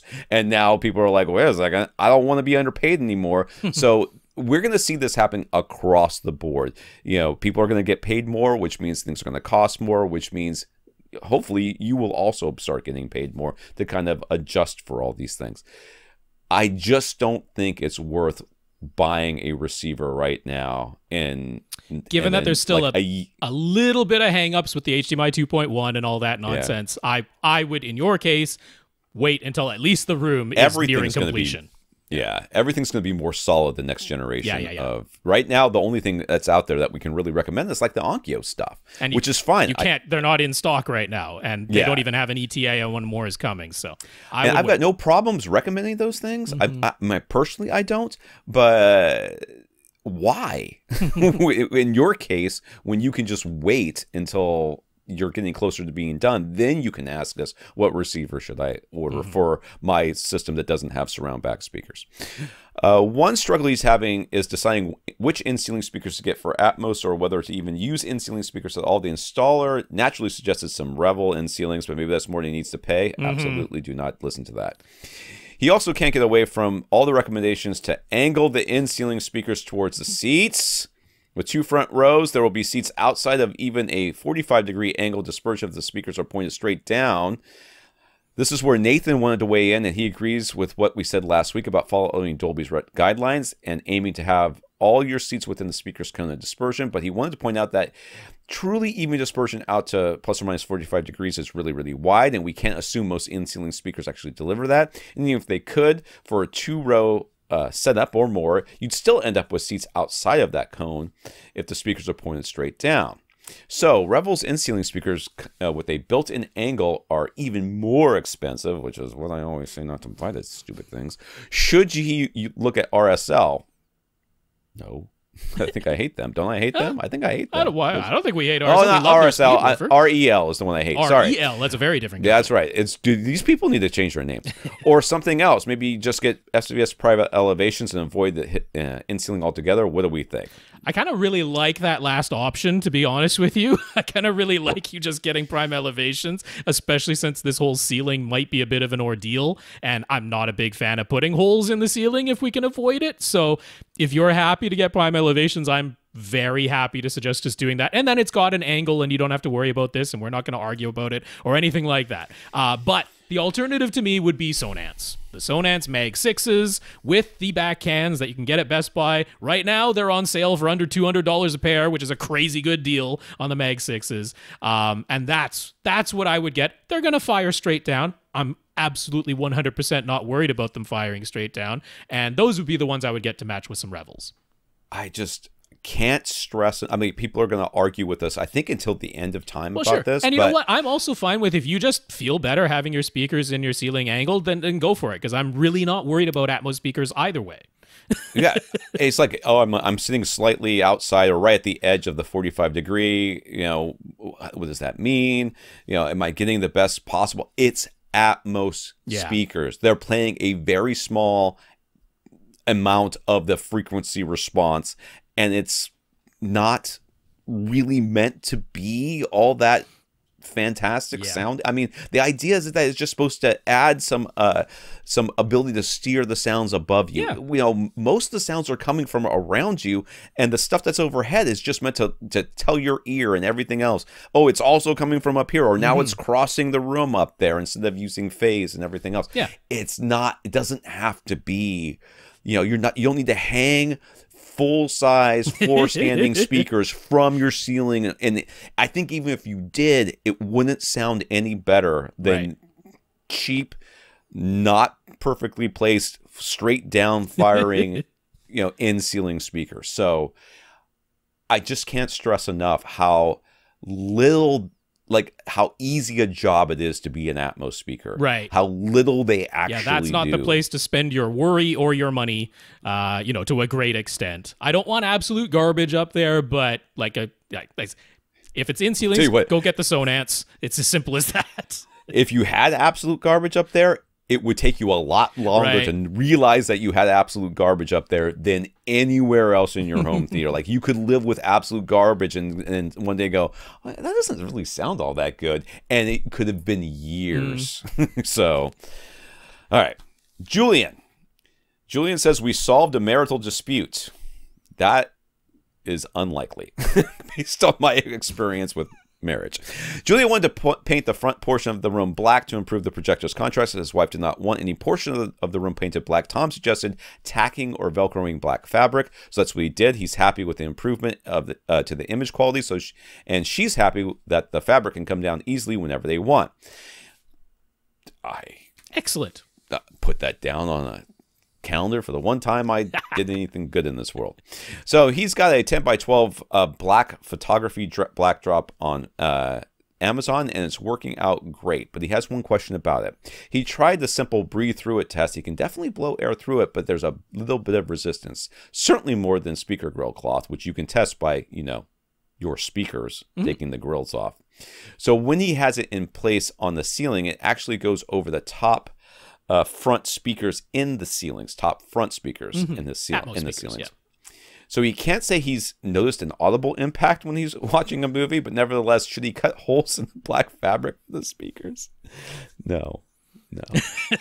I wouldn't even like risk the structural integrity of the fabric. Like, it's not that cutting the hole is going to do that, but it might rip after that, right? Because you're going to yeah, after what I just said about Atmos speakers, you should already be able to answer your question. I would be surprised if the attenuation of the high frequencies that you're getting by having this thing blow through actually affects anything that the Atmos speaker is playing whatsoever. Very exceedingly little amount of attenuation is actually being realized. The fact that you've already answered your question, which is, I haven't heard any audible impact, should have answered your question, which is just, it's fine. It's a mental thing. People, absolutely, and people worry about it, and I totally get it. But I would not risk the structural integrity of the fabric by cutting it, because it might rip after you do so. Totally not worth it, and I don't think necessary at all. It's perfectly fine to have some fabric over your speakers, as long as it's not literally sound opaque. So his in-laws are looking for a recommendation for a new TV. They're replacing a 40-inch TV with a 75-inch. Whew, baby. Not doing the thing where they get the +1, +1 size, which I hate. And they want to keep the price under $1,500. Any suggestions? I suggest that you talk to Rob. Yes, which we already did, and I have a happy ending to this story. Now, I was suggesting that performance-wise, there is the TCL R646. The 75-incher was available for $1,300. However, there are lots of reports that even after the firmware update to resolve the Google TV issues that they were having with the TCL R646 since they switched from Roku to Google TV, right. Even after the firmware update, it's still buggy as heck. People are having lots of bugs with it, apps that are crashing. The one that really bugs me is when you switch input, sometimes it forgets your picture mode.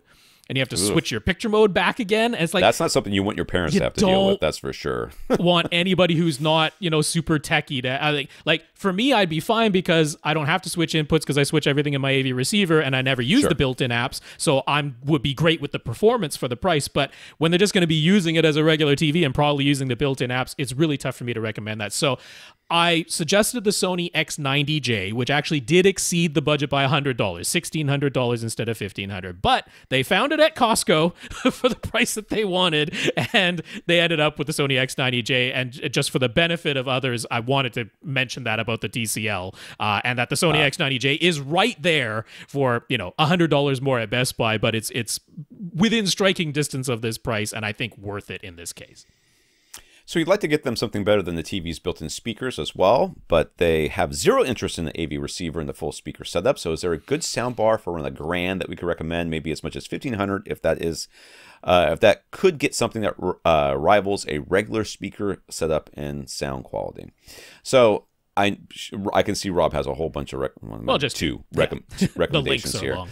I will tell you that in the past, I have in this price point, I have recommended Yamaha's DSP sound projector thingies that they did. I don't think they sell those anymore. Well, they've never updated them. They've never done the HDMI 2.1 thing on them or anything like that. In fact, they even had some, like they never got eARC, which I from a standpoint of like, how good is the audio actually going to be out of the soundbar? I don't think you need to have lossless audio or Atmos audio streaming down to your soundbar, whatever it might be. So that doesn't worry me so much. It's just that they, the fact that Yamaha hasn't really even done anything with these things tells me that they're... Which I find weird, because they were the best for a long time, and then they just kind of gave up on it. I would argue that they still are the best, but I think what happened was the price point was too high, and it was for the sound projectors, for the sound projectors. So they started making ones that were cheaper, and to do that, I mean, I reviewed one and I kind of slammed it because it was kind of crap, and I think they just couldn't find a way of making a sound bar that sounded as good as they wanted it to sound for a price point that people would actually buy. So they just kind of went, whatever, we're going to go back to making receivers. Right. So my general recommendation for sound bars is to buy the best one you can that does the least amount of things. Okay. And I do that because I want a sound bar that basically is just going to make the dialogue and and what's coming out of the TV sound louder and easier to understand. The problem is that most people, especially in the situation of your parents, because this is the situation of my parents' house as well, I get them a good sound bar and they put it on top of a table and they push it all the way against the wall that it's bouncing 3 times off the table before it hits their ears, and then it bounces off the wall right behind the couch. And they're like, they've constantly got the closed captioning on. I'm like, well, if you did this and did this, we don't want to do that. I don't know what to tell you. So it's going to be a little bit of a crapshoot because you're not really going to be able to just buy a soundbar of any type, Yamaha DSP sound projectors or no, that will fix the problems that are almost certainly caused by the placement in the room itself. So just be aware that what you're not going to be able, I don't even know that spending $1,000 or $1,500 is advisable. Right. I would probably spend a lot less. Yeah. Just get something that's basically 2-channel and just basically gives you as much volume and dialogue intelligibility as possible. While Rob answers your question, I'm going to go get another coffee. Okay, so I have a little bit different take on this, which is that for me right now, as we're talking, there is one soundbar, current soundbar, current model that's still widely available that I would not regret purchasing, and I would not regret recommending to someone else. And there's really just the one. And that is Vizio's M series 512, and then there's an A-H6 on the end of it. It actually is a model that came out in 2021, but they've carried it over into 2022, and it is still a current model, and it is available, and the price is $500. The 512 in the name, as you might surmise, it is a 5.1.2 Atmos compatible and DTS-X compatible soundbar. It does have eARC on board, and I would not regret owning that one. I would not regret recommending it to someone because the sound quality is pretty darn good on it. It's for $500, the type of sound quality I'm like, I can't really imagine anybody being disappointed with it. And I like that it's compatible with everything. I like that there's not going to be any issues if you are playing something that's DTS and the Sony will pass DTS through. Another nice reason to get the Sony, because a lot of TVs don't pass DTS through anymore these days.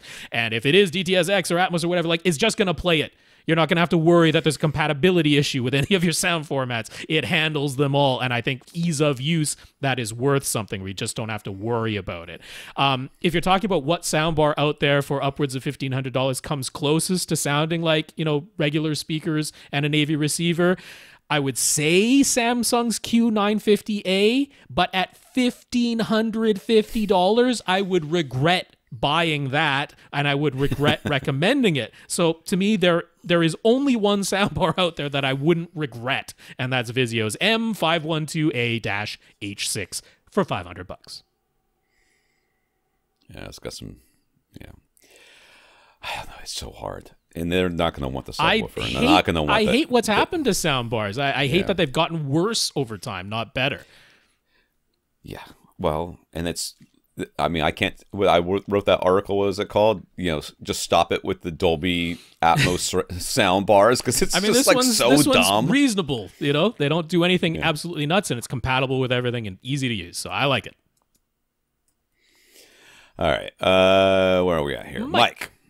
Just for fun, let's imagine you have one sealed subwoofer and one ported subwoofer. Let's imagine that in terms of just output and extension, their specs are the same. Okay. Would there be anything about the sound that would tell us which one was sealed and which one was ported? Would we personally, Tom or Rob, be able to hear a difference? He's read that ported subs have more output, but sealed subs have better transient response. One's good for music and one's good for movies. But if you had a sealed sub turned up loud enough, would they be indistinguishable? So if you level match these two subs, how could you tell the difference? First of all, in actual, like, in-room response, sitting there listening to a movie or music or whatever, would I be able to tell the difference between a ported versus sealed sub just in actual use? The answer is no. I wouldn't. I think there's an exceedingly small chance that I would ever be able to do it. Could I maybe, through testing means, decide which one was sealed and which one was ported? The way to do it is to play sweeps and see how quickly one the volume drops off the bottom end. So, your ported sub... And burst tones, too, for pure distortion, because as you go lower and lower and louder, the sealed will actually produce more distortion from the driver itself, but then it doesn't have the port that it's contending with. I've of course read the same things, and they are overgeneralizations. They are overgeneralizations. Again, it's the same thing. Like, more nits is better because it's brighter. The wider colors is better because it's wider. The high res audio is better because the numbers are higher. Like, it's the oversimplification, the overgeneralization. There is the case. Okay, you get the exact same driver, the exact same amplifier, the exact same cabinet, but you make one version of the cabinet ported versus one version of the cabinet sealed. You make no other adjustments to the design. You just leave everything exactly as it is. The only difference is one is ported and one is sealed. Then the ported sub will play down to the tuning of the port with higher output and lower distortion than the sealed version, but the sealed version will, have higher distortion as you're trying to eke out more output at the bottom, and it'll have the roll-off that is shallower but starts higher, and the ported sub will have a roll-off that is steeper but starts lower. Like, yes, everything else being equal. But if it's designed well, and if it's following what you said, which is the specs actually say the output and extension is the same, then we would not be able to tell the difference. And we have measurements of ported subs with extremely fast transient response and extremely low group delay because they were designed very well. Now, if there's no care to the design, then there could be differences, absolutely. But if it's designed well, then we wouldn't be able to tell them apart if the parameters you've said are the case. All right. I would even be...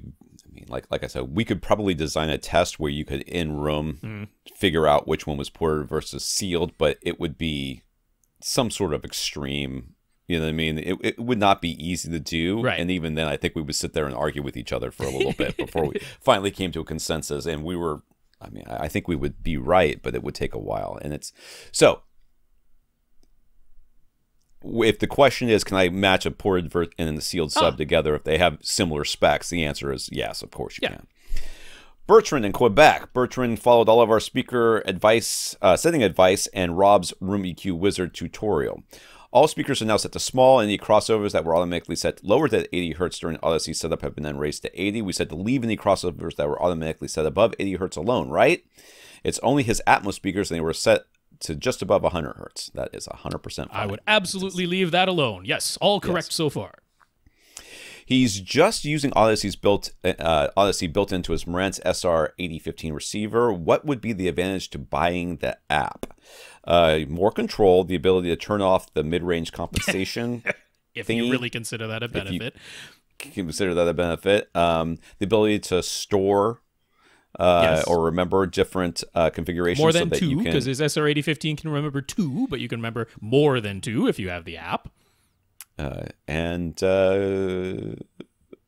That's it. Well, I mean, the absolute biggest benefit by a country mile is that you can change the target curve. That would be the entire point of getting the app, would be that you can change the target curve manually, that you are no longer locked into the default Odyssey reference and Odyssey flat target curves, that you can make changes, because we're going to start talking about Room EQ Wizard that he mentioned, that he's already used. And when you see those results, and if you want to make some changes after seeing the results from Room EQ Wizard, then you need the ability to alter the target curve. That's the only way we're going to be able to do this. So the app lets you do it. What's built into the AV receiver does not. So that would be the reason to get it.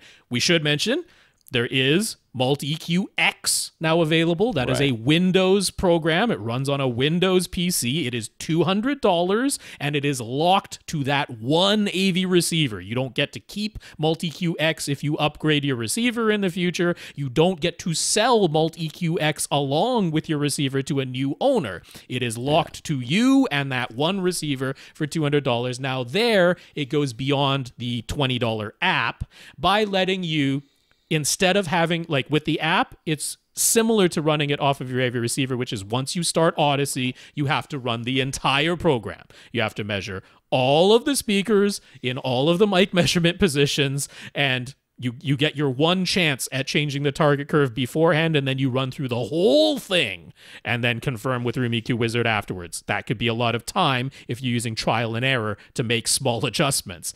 Multi-EQ X can be worth it because it allows you to do one measurement at a time over, right? You do the full suite once, and then if you want to check and change one speaker or one mic position, you can do it individually in the app, as well as having more filter options available when you're doing the changing of the target curve. So if you really want to mess around with it and do a lot of trial and error, that $200 can probably be justified. But otherwise, if this is about, I'm going to run through Odyssey, I'm going to check it with Room EQ Wizard, I'm going to notice one thing that I'd like to change, then you can change it in the app and you via the target curve. You can't change it just built into the AV receiver. So those are the 3 levels of Odyssey we have now.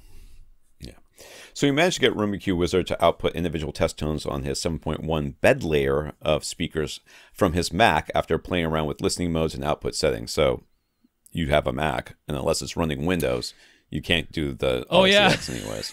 So, Multi-EQ X. Hate to break it to you. Yeah, it doesn't work on Mac yet. Doesn't work. So not an option for you. He sent a frequency response graph and a waterfall graph. They were taken at his primary seat and showed the front, left, center, and right.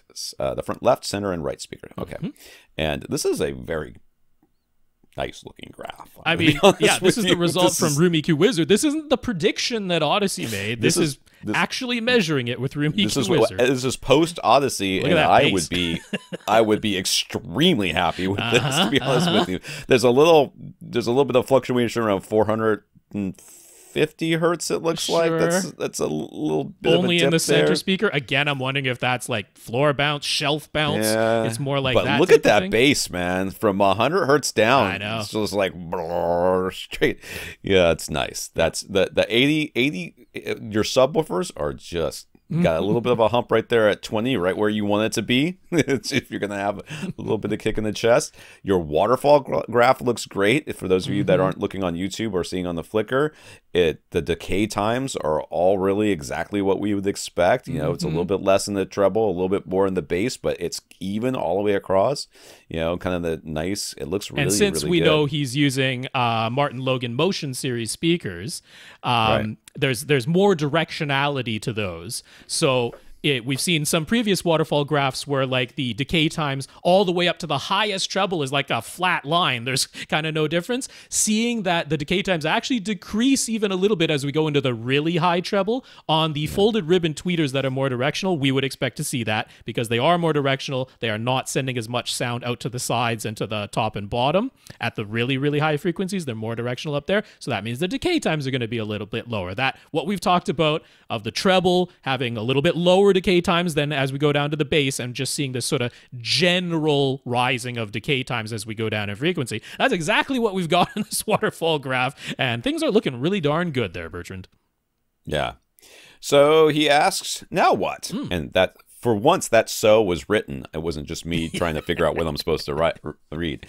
Should he measure every single speaker at every single seat? What should he be? What would he be looking for if he did that? And then, apart from just checking results, what's the main purpose of measuring everything with Room EQ Wizard? You, sir, have asked the $1 million question because I get so many people on so many forums and Reddit subreddits and everything else who are like, you won't know anything until you got to get Room EQ Wizard and the calibrated U mic 1 and blah, blah, blah. I'm like, yeah, and then you do this and go, oh, looks pretty good. And then you put it away. That can definitely be the case. You are done, sir. I would never measure anything again. Yeah, I'm very tempted to say just don't worry any further because we're not. So here's the thing. We are only seeing one measurement position. Now, it's his main seat, and most of the time he's in there by himself, listening by himself. So I'm not super concerned. But if you wanted to be very thorough, he's got a 3-seater couch. I would measure. I mean, I wouldn't really worry about literally measuring every speaker in every seat, but if you wanted to be completely thorough, then you would. And what you're looking for is uniformity. That's our goal. Yeah. We're looking and hoping that no matter which seat you sit in, no matter which speaker you're listening to, you're getting something that's pretty close to linear response, a flat line in your frequency response, and even decay times across the entire frequency range. That's what we're hoping for, uniformity, because the idea is if any given speaker, while you're sitting in any given seat, is told to play a sweep, and that sweep is the entire range of frequencies all at the same volume, then hopefully that's what reaches the seat. I mean, that's what the instructions told the speaker to do. Is that what happens, or does something different happen? And Room EQ Wizard can let you see that instead of just hear it when you play the sweep and listen to it. You can see a visual representation of it. If you discover that there are some problems, and I'm very tempted to say don't go looking for them because I'm really not worried about it given how good your main seat is. But if you were to discover some problems, then that's where you would need the Odyssey Editor app or Multi-QX so that you could make some changes to the target curve to, if there's a dip that's worrying you from one speaker in a seat and you know that adjusting the EQ on that is not going to harm the other seats too much, well, you could manually put that into the target curve, and now when you run Odyssey again, it will go to that new target curve instead of its default target curve, and then you would have to confirm again with your Room EQ measurements. It's a lot of back and forth and trial and error and a whole bunch of time spent. I'm very tempted, Bertrand, to say you're done. You have confirmed with Room EQ Wizard that at your seat, the one you care the most about, your main speakers are all playing lovely and very nice. Your room treatments have done what we wanted them to do, and I think you are done. Yes. Jack. When Jack finished his basement and built his theater, he made a DIY acoustically transparent screen using Seymour AV Center Stage UF fabric, as well as some black velvet from Seymour AV for the trim on the frame. He made the frame himself out of 2x4s, and it all works, but it's heavy. Being acoustically transparent, naturally, he has some space behind the screen for a center speaker. He'd like to be able to access this area behind his screen, but the heavy frame has made that a hassle. So he'd like to replace his 2x4 frame with something lightweight. Seymour's own frames are a bit expensive, plus he just got DIY material, not actual Seymour AV screen with the grommets for installation. So any suggestions? Well, I mean, aluminum frames are what everybody else uses. Sure. And, the problem is that you either have to buy another screen, then take the fabric off and replace it with what you've got, or you have to figure out, some other material that you can secure the screen to. And either way, I mean, most of these things, Well, I don't. It has been so long since I've installed my screen, my silver ticket. I don't remember. I don't remember it being a press fit. I remember there being some sort of grommets or something. Well, yeah, the silver ticket have a bar that goes into a pocket in the screen, and then there are little like cutouts in those pockets, and you sort of fit it over little plastic tabs on the back of the frame. Elite screens is similar. There's a tension bar that goes into a pocket of the screen, and then they have little springs that attach instead of it just being plastic tabs that you fold it over. Those would be difficult because, I mean, you could make the pocket in your screen that would decrease your screen size a little bit, but then like actually attaching the loops or the springs of that, like you got to get it just in the right space. Like that's going to be a lot of fiddling. It could be done. But basically I came across 2 screen frames that I think could work relatively easily with what it's not going to be super easy, but relatively speaking easier. Ironically, one would be Seymour, not Seymour AV, but Seymour Screen Excellence, because they have screens that use just a grip system. It's where you have the little spatula tool and you just shove the fabric into a groove and it just holds it by friction. But that's like their Series 3 frame, which is not cheap.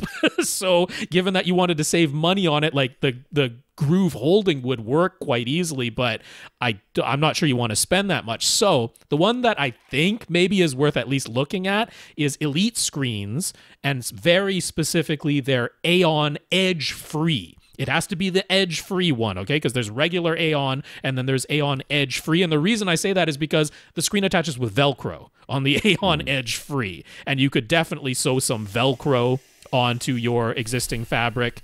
And I mean, getting it to look tension and wrinkle free and everything is not going to be the easiest thing in the world, but the screens are like $500 for the 120-inch size that you're talking about.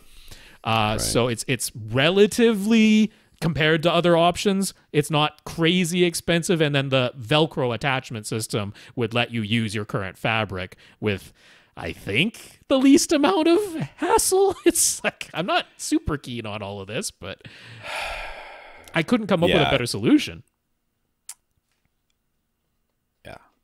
Yeah. My only suggestion is to make a friend who is a metal is a metal shop worker type person who can do these things. Because I mean, I have an uncle, and he's the kind of person who would build his own tool to make a thing that you could buy the tool for. You know, it'd be a specialty tool or something like that. But you know, he would make tools for things that nobody needed tools for. Like he made this weird contraption that would shuck oysters for him. He lives in Louisiana, so you know, it's this weird thing that just cracks them open really easily, and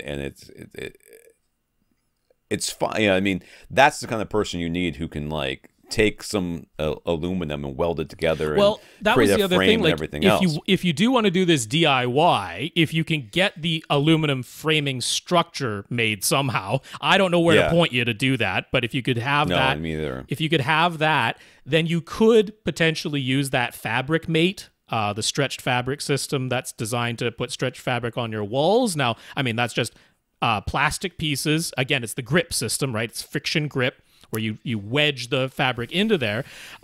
I'm not exactly sure how you would attach that to the aluminum frame, but I mean, like compared to the price of doing a whole, I talked about fabric mate, like not being super cheap, like every 5-foot span is about $10. But you know, you're only talking about going around the perimeter of a screen, not an entire room. So that could be relatively affordable. So I can point you to the fabric mate system, and then how you're going to attach that to an aluminum frame and where you're going to get the aluminum frame, I don't know where to point you, but that would be one method of at least attaching the fabric. I guess the only other suggestion I have is, so the problem here is that you've got this massive frame built out of 2x4s that you have to like somehow take off the wall or remove or something like that in order to get behind it. Yeah.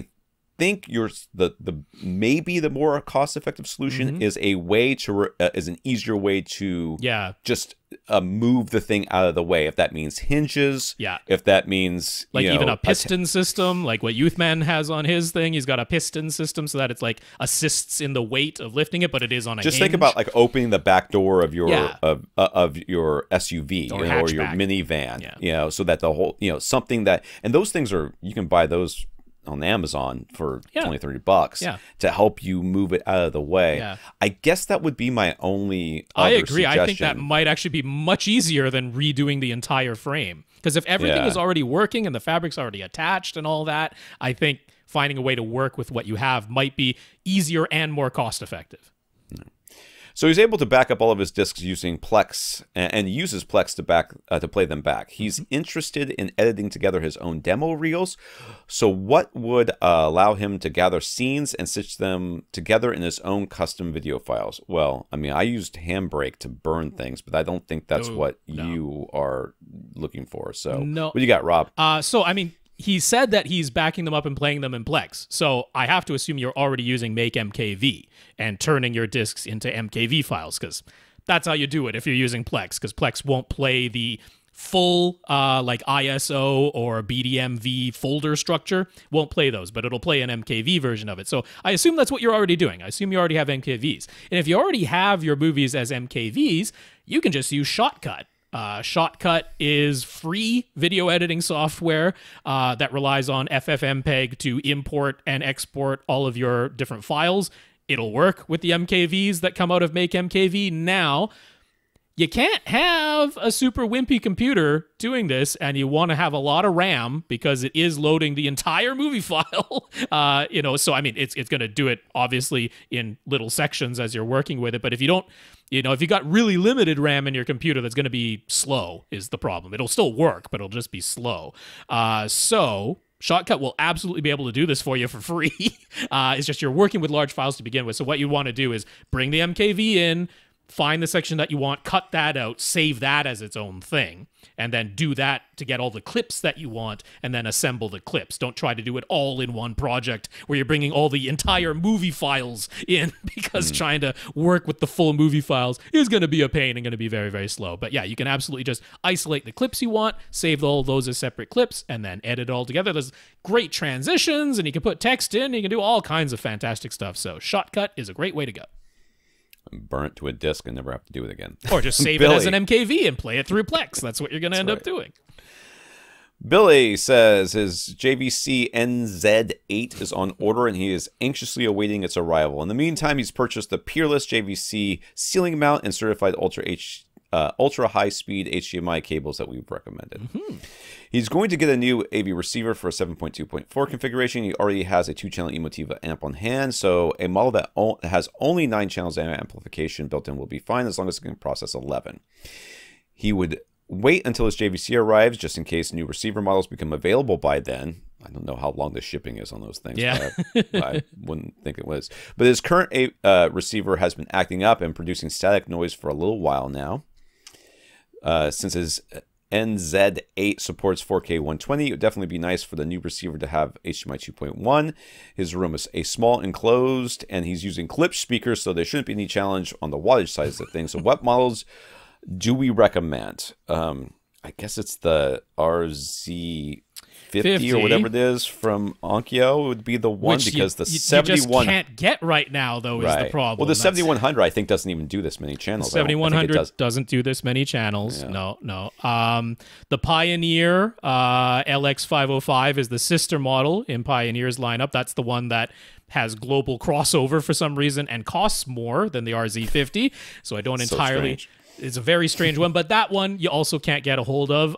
The one that seems to be on the horizon soonest is the Integra sister model, which is the DRX, what are we at, 5.4?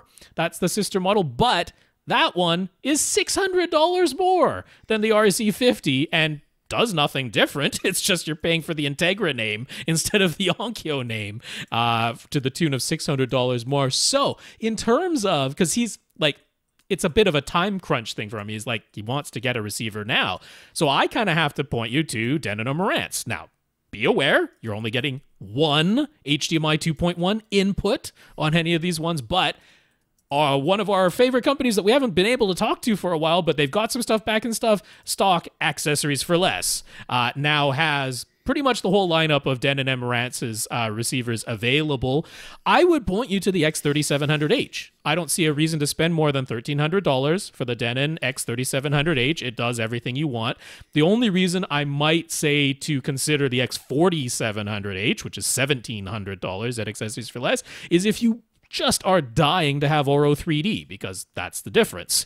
Oro is built into the X4700H, and the X3700H does not have Oro 3D. But there's 20 more watts per channel, which he does not need in his very small, narrow room and clip speakers. So X3700H is where I'm going to point you all day. I will just mention the X6700H for $2,600, literally twice the price, is where you would need to go if you want to be able to do front-wide speakers, but in your very, very narrow room. And, you know, Tom is smirking at it because, yeah, he's not going to recommend that. But that's the cheapest model that let you do front-wides if you really, really wanted to.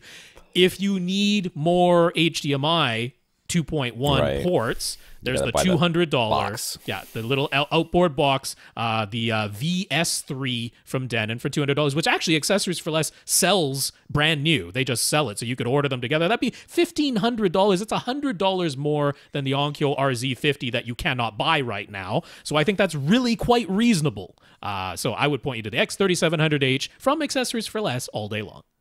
Yeah, and if you're having static sounds come out of your receiver, I would definitely double check all your speaker wire connections. Just going to throw that out there.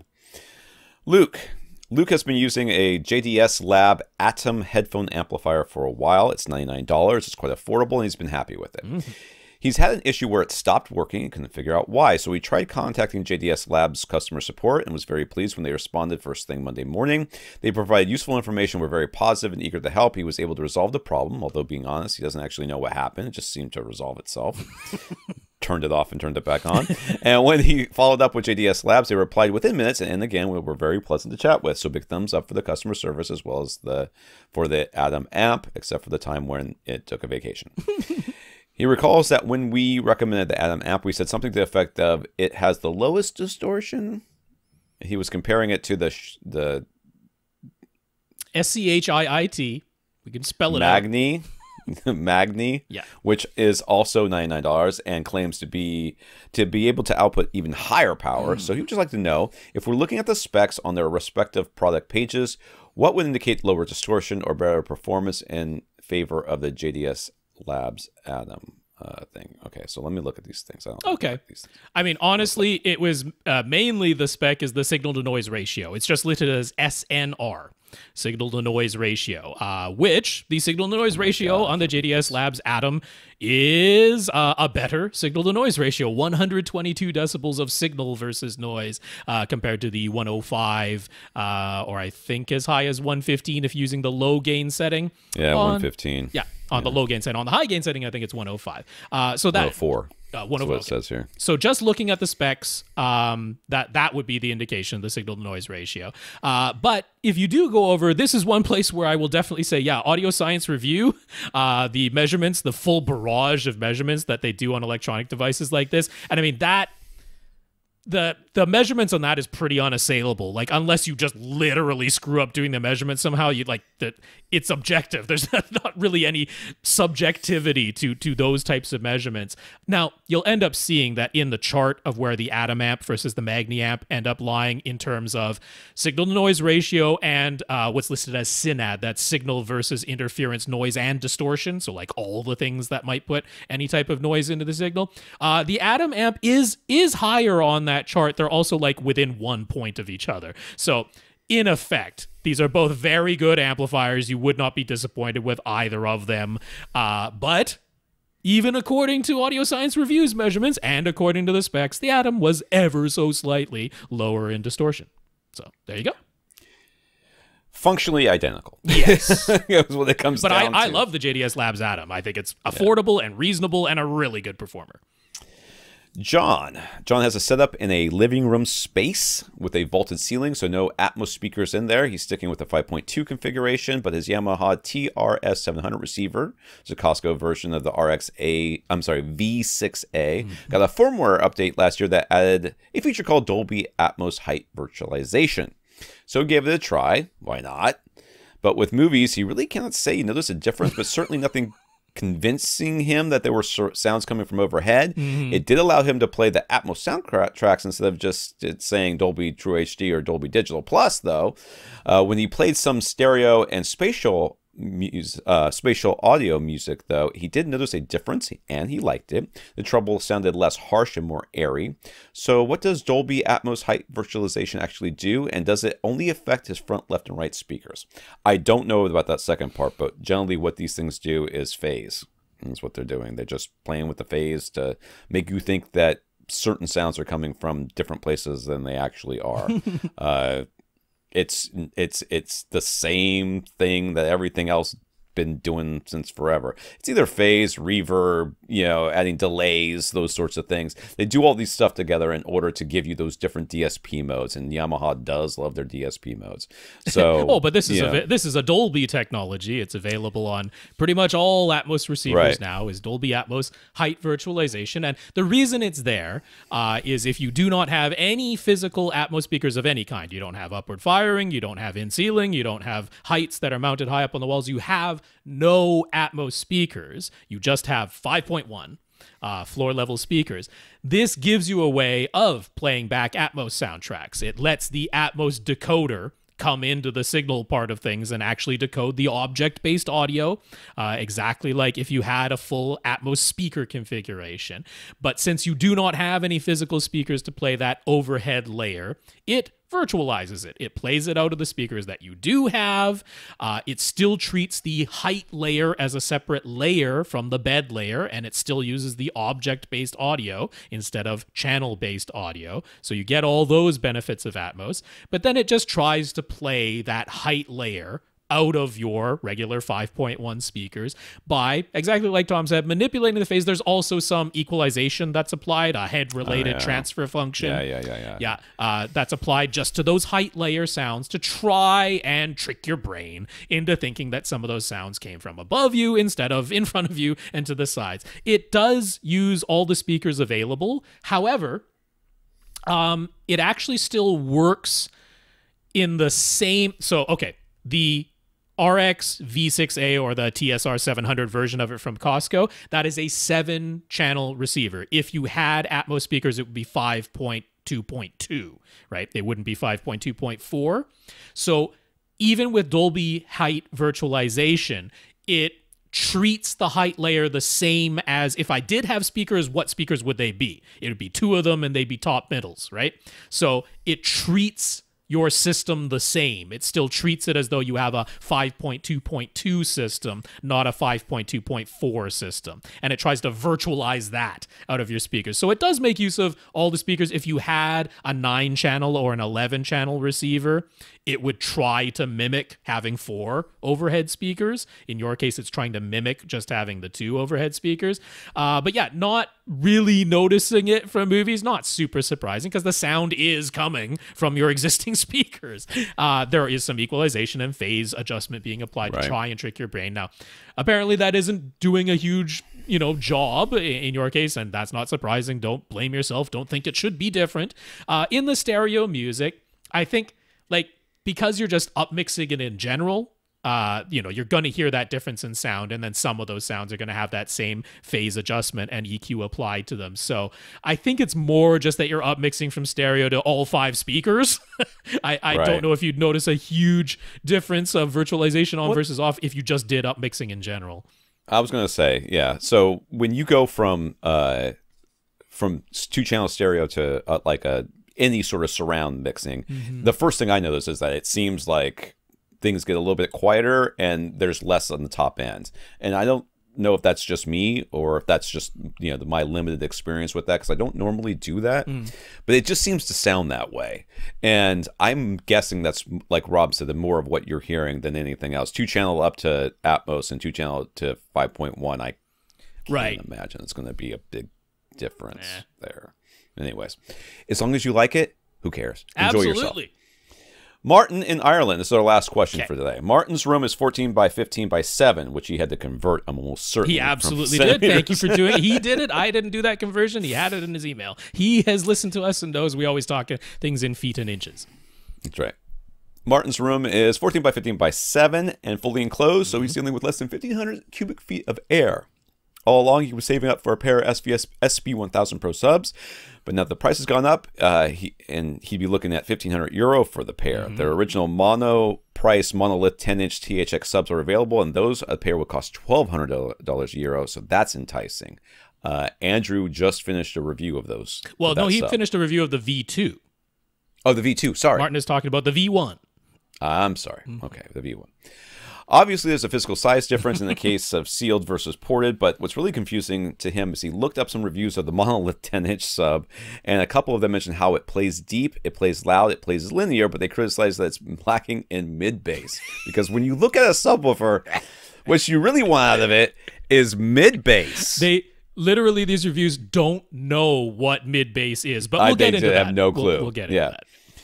Or that its mid-bass isn't as good as its impressive deep bass output. So what do these reviewers mean?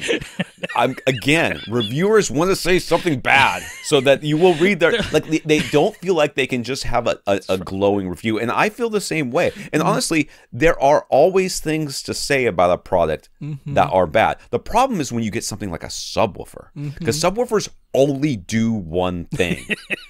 And it's really, honestly, not that hard to do that one thing pretty well. Like, it's not that hard. I don't want to agree with that. It's a pretty challenging job, but, like, you know, the monolith 10-inch, when it came out, which is when these reviews came out, like, you know, it's lower price, right? Certainly compared to the store brands, right? It's lower price. I will say I didn't think it was super pretty. You know, just the looks of the original monolith That's what I'm saying, is that, but they want to say something that's different than whatever, like, all the ethical reviewers will be like, this sub crushes. Right? Absolutely crushes. It's kind of ugly, and it doesn't have an app, and it doesn't have an EQ. But other than that, it crushes. And so now they got to say something different. And audiophiles and wannabe audiophiles love to say that they could hear something that nobody else could hear. And that's what they're trying to do here. They can hear the difference between a Denon and a Yamaha receiver. They can hear the difference between amplifiers. They can hear the difference between cables. You know, let me just finish the question here. So what do these reviewers mean? Would the SB1000 Pro subs sound even better? Enough to justify paying more? Will they have all the mid-bass that these reviewers claim the monolith 10 inches are lacking? Holy crap. Okay, so first of all, you have come to the right podcast to save money, number one. Number two, Martin, 100%. The big thing I would say that if you were going to try to convince me that you need to buy the SVSs, which is a product that I love and a company that I love, if you were trying to convince me that you need these SB1000 subs over the monoliths, two things you could say to me that would convince me. One, I don't have the space for the monoliths because they're massive. And his room size, 14 by 15 by 7, it's not a huge room. It's under 1,500 cubic feet. If the argument were, hey, physically, the SB1000 Pros are just going to fit a lot easier because they're much, much smaller. That is totally an argument. You know, and the other argument, and I had one in my head, and it's fallen out, so I'll come up with something else off the top real quick here, is that there's other features that the SVS has that the monolith doesn't have. There is nothing sound-wise that would make me think that you need the monoliths. Now, it's all about fitting them in your room. If you're looking, I want to, like, I don't give a crap about app control. I think it's cool. I think it's convenient. It is not worth me paying $1 extra for. You use it. You use it once or twice. I mean, and you're done. Yeah. Okay, it's the same thing for moving the volume knob. I just don't have to stand up. How much money would you have to pay me to stand up? I mean, you could say, I'll give you $1 if you stand up, and I would stand up for $1. That's not that much money. So, you know, spending a couple $100 extra so I don't have to stand up, not worth it. Two, EQ. Sure. I am never using the EQ on my subwoofers, and you aren't either. You're going to use the EQ in your receiver. Right. So you don't need it, and that's the other thing that the SVS has at these. And I love SVS, but could be just like pure aesthetics too. because the finish on the SB1000 Pros, I think, looks nicer than the finish on the original I think was monoliths. probably my other point that I was going to make. But yes, that I forgot. But if you can fit these monoliths in your room, I would 100% tell you to go with these monoliths. 100%. Yeah, I mean, yeah, given that price is a consideration, my only hesitation with the monolith 10 inches in your case is just the physical size. They are not small. Please make yourself a cardboard model box so that you know the real size of the, because if you're just like, oh, the dimensions are only 2 inches more in the width and 6 inches more in the height and 10 inches more in the depth, that doesn't seem that much bigger. 10 inches. It's like the entire size of the entire sub. It's like 3 in terms of cubic volume on the inside. They are much physically bigger. Big. So please be aware of that. In terms of performance and that they cost less, I'd happily go with the monolith 10 inches all day long. There is absolutely no question about it. They are easily, I mean, now it's the version 2s in North America, but they're $650. I wish there were a $500 or a $550 sub that I could be as gung-ho about, because even that's pushing it up there. But compared to the $800 of the PB1000 Pro, like $650, that's a deal. Free shipping on them too, if you're monoprice in North America. So I love the monolith 10 inch. Okay, now we got to talk about mid bass, because what is mid bass? Mid bass, if we're actually talking about like the definition of what mid bass is, like 400 hertz or something like that. Well, it's 300 like hertz? 250 hertz would be the center point. It's like 250. It's hertz. Around where no sub should ever be playing. Well, yeah, we would expect the mid bass on any properly integrated subwoofer. If the subwoofer were playing all by itself, but you still had the bass management and the crossover active, we would expect the mid bass to be quieter. We really, really would. That would also be the case for any subwoofer that's properly integrated, because we are above the crossover point if we're talking about mid bass, what mid bass actually is. So bass starts at 500 hertz. Below 500 hertz is all bass, okay? Now, if we're talking about deep bass, that's going to be the below 100 hertz stuff. Right. And then there's the range in the middle, the mid bass, centered around 250 hertz, an octave below 500 where it starts, an octave above 100, 125 where the deep bass starts. It's that middle octave, the mid bass, which is above the crossover point. So the reviewers who are talking about that literally don't know what mid bass actually means. So let's surmise what they I think they're talking about between 80 and like 50 or something like that. Yeah, which like 40 maybe. I think they're which also doesn't make a lick of sense, because if we're talking about the tactile region of deep bass, which is the 40 to 65, 40 to 70 hertz region, that's the tactile, that's the kick drum, that's the I can actually feel it hitting me in the chest. We're not talking about the really low rumble the jelly in your eyes, which is the 20 hertz stuff. We're talking about the kick you in the chest, fun tactile stuff. That's the 40 hertz, 50 hertz bass. If that's what they're referring to incorrectly as mid bass, that'll make a lick of sense with the Monolith 10. I will tell you flat out, it has no problem in that region of bass. It will kick you in the chest in your room size, in your enclosed under 1,500 cubic foot room size. It will kick you in the chest. This is a conversation Andrew and I had when he's working on his Monolith V2 M10 subwoofer, THX certified, whatever it's called. It's got a long name. Review the review.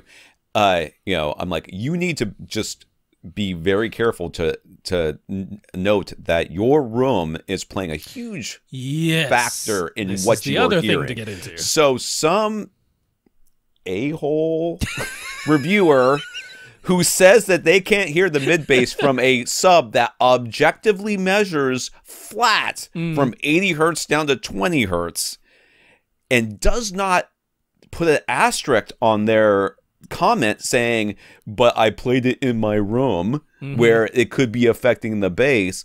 I mean, this is a person who is like sitting there with one subwoofer, in one place in their room, and they're sitting in a null, and they're like, "Oh, I can't hear anything around 50 hertz." Well, idiot. That's not the subwoofer's Of course, it's not the subwoofer's fault. Now, there's the other factor aside from just trying to review one subwoofer in a room and not necessarily knowing how to set it up properly. The other factor is that sometimes they're comparing it to other subwoofers that are not using something like DSP control, which the monoliths do, the SVSs do as well. It's subwoofers that just kind of run free and open, right? Whatever this driver is capable of doing, if we have the wattage to do it, we're just going to let it run free. We're not going to aim for when we play a sweep through this thing that sweep comes out anechoically linear. When you use something like a monolith or an SVS sub, the reason it measures so flat is because they are actually tamping down quite a few frequencies. Quite a large amount of the frequency range is actually being equalized down to keep it all linear within that plus minus 3 decibel window that they end up measuring. If they just ran free and open with no equalization applied by the DSP, there would be sections that are much louder. So sometimes they're comparing it to a DIY sealed sub with no equalization applied to it. And those ones, if you measured them anechoically, have a huge hump at 50 hertz where the driver just naturally resonates. And there's this massive hump, like a 12, 13 decibel hump compared to the rest of the frequency range. Now, that's what they've gotten used to. So they go, oh, the mid bass, which is not mid bass, but they're talking about the middle of the deep bass.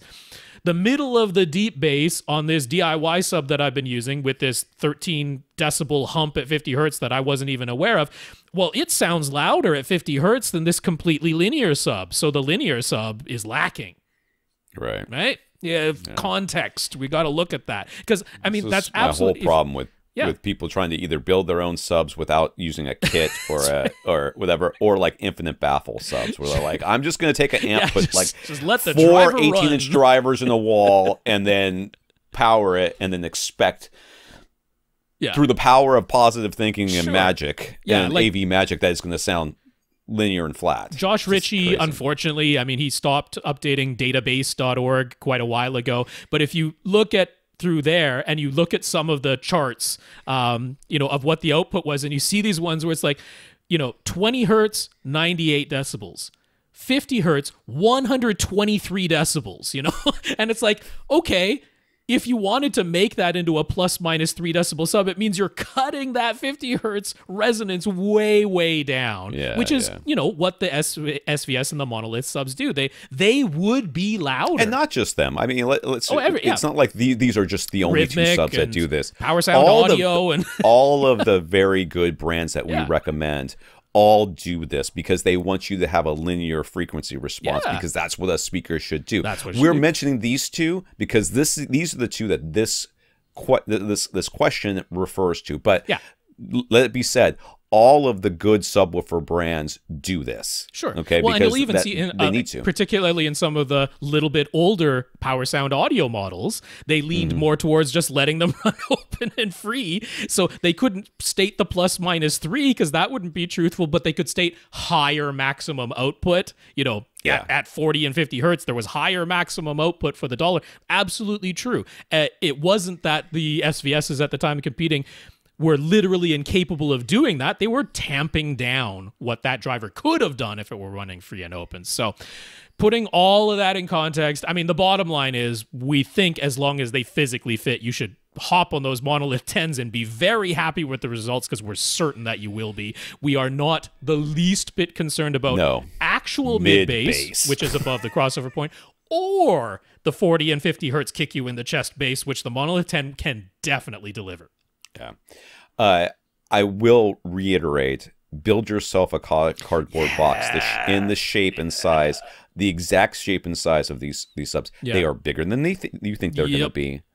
And they're heavier than you think they're going to be. They're heavier than you think they're going to be, too. Andrew was not pleased. The version 1 is a little bit more pointy in places than you think they're going to be. It is, too. Yeah, that's the V2s at least have rounded edges, which is nice. I will tell you, like, when you pick up a sub and sometimes you kind of need to, like, steady it with your knee or something like that. It's not fun. That's the way that... Those sharp edges can leave some marks. The EP500 was like that. The Axiom EP500 was like that. It was a nightmare to when you try around. to put your arm around it, like you end up with like this welt, this like groove in your arm. So build yourself some boxes. Make sure they actually fit, because that is really, to me, like performance-wise, I think that it you can make some arguments for one versus the other here. I don't think that functionally in your room you're going to notice a huge difference between these two. At 20 hertz, the Monolith 10 is just plain capable of playing louder than the SP1000 Pro. Not that you're ever going to turn it up that loud. Really need it in 14 by 15 by 7, but it is objectively capable of playing loud. Right. Like you could look at the specs and say, okay, this one is better in this way, and this one is better in that way, and all these other things. But I think functionally in your room, these are identical offerings. So it really comes down to you being able to fit the monoliths. If you can fit the monoliths, go with the monoliths. If you cannot fit the monoliths because they're massive, and they're not even... compared to other stuff. These are the 10-inch version. These are not the biggest ones they make. God, no. I'm saying they're massive because they're big, but they are not as big as they get. I'll put it to you that way. Yeah. So, yeah, definitely build yourself a box. And if you can fit them, buy them. Yeah. Don't ever look back and don't have any regrets, because you're going to you'll crush this room and your next room too. Right. So who do we have left, Rob? We have on the list Joseph, J. Karl, and Aras. There we go. All right. I want to remind people, if they have any suggestions for how we should give these things away other than just going to our PayPal. So we have our giveaway from James House of Cards, U-Mic 1, and lightly used, barely used, once used U-Mic 1, and an SPL meter, a handheld SPL meter. If you want to win that, tell us how you would like to win it, and if you've got an idea other than we're just going to pick somebody from the Patreon, which Patreon. might be what we end up doing, but that might be. It's perfectly reasonable. Let us know, and if you want your question answered on this podcast, just ask us by emailing us at question@avrant.com. I want to thank our listeners of the week. Of course, we're going to thank James House of Cards for the giveaway and farewell, as well as Joseph, Aras, and John for going to avrant.com and clicking on the Buy Us a Cup of Coffee link and leaving us a PayPal donation, as well as our 136 patrons over at patreon.com, including Martin and J. Karl. All those names keeping me on my toes. James, sorry to see you go, but as I say, I think it's until we meet again, because hopefully one day, maybe quite soon, you'll end up coming back because you realize that RV can absolutely fit a 42-inch OLED. And then Joseph, Aras, and John, thank you so much for the PayPal donations. Really appreciate that financial support. And to our 136 patrons over at patreon.com/AVRant podcast, which is the place to go to sign up for an automatic monthly donation, a big thank you. Martin and J. Karl, thank you for being two of them. All right, I want to thank Nelson and Joseph for sending me photos to use on AV Gadgets, as well as notes of gratitude for keeping the podcast going from Billy, Luke, Gurinder, Julian, Martin, Joseph, J. Karl, and Aras.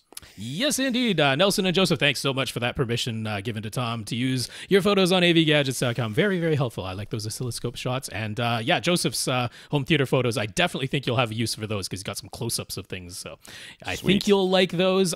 Billy, Luke, Gurinder, Julian, Martin, Joseph, J. Karl, and Aras, thank you all very much for the notes of gratitude to us for keeping the podcast going. Some were really quite effusive, so that was very kind, and we appreciate the encouragement is definitely appreciated. So a big thank you to you, and a big thank you to everybody who continues to listen and send in your questions.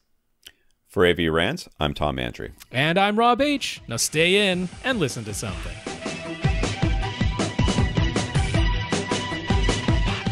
Want your question answered? Send it to question@avrant.com.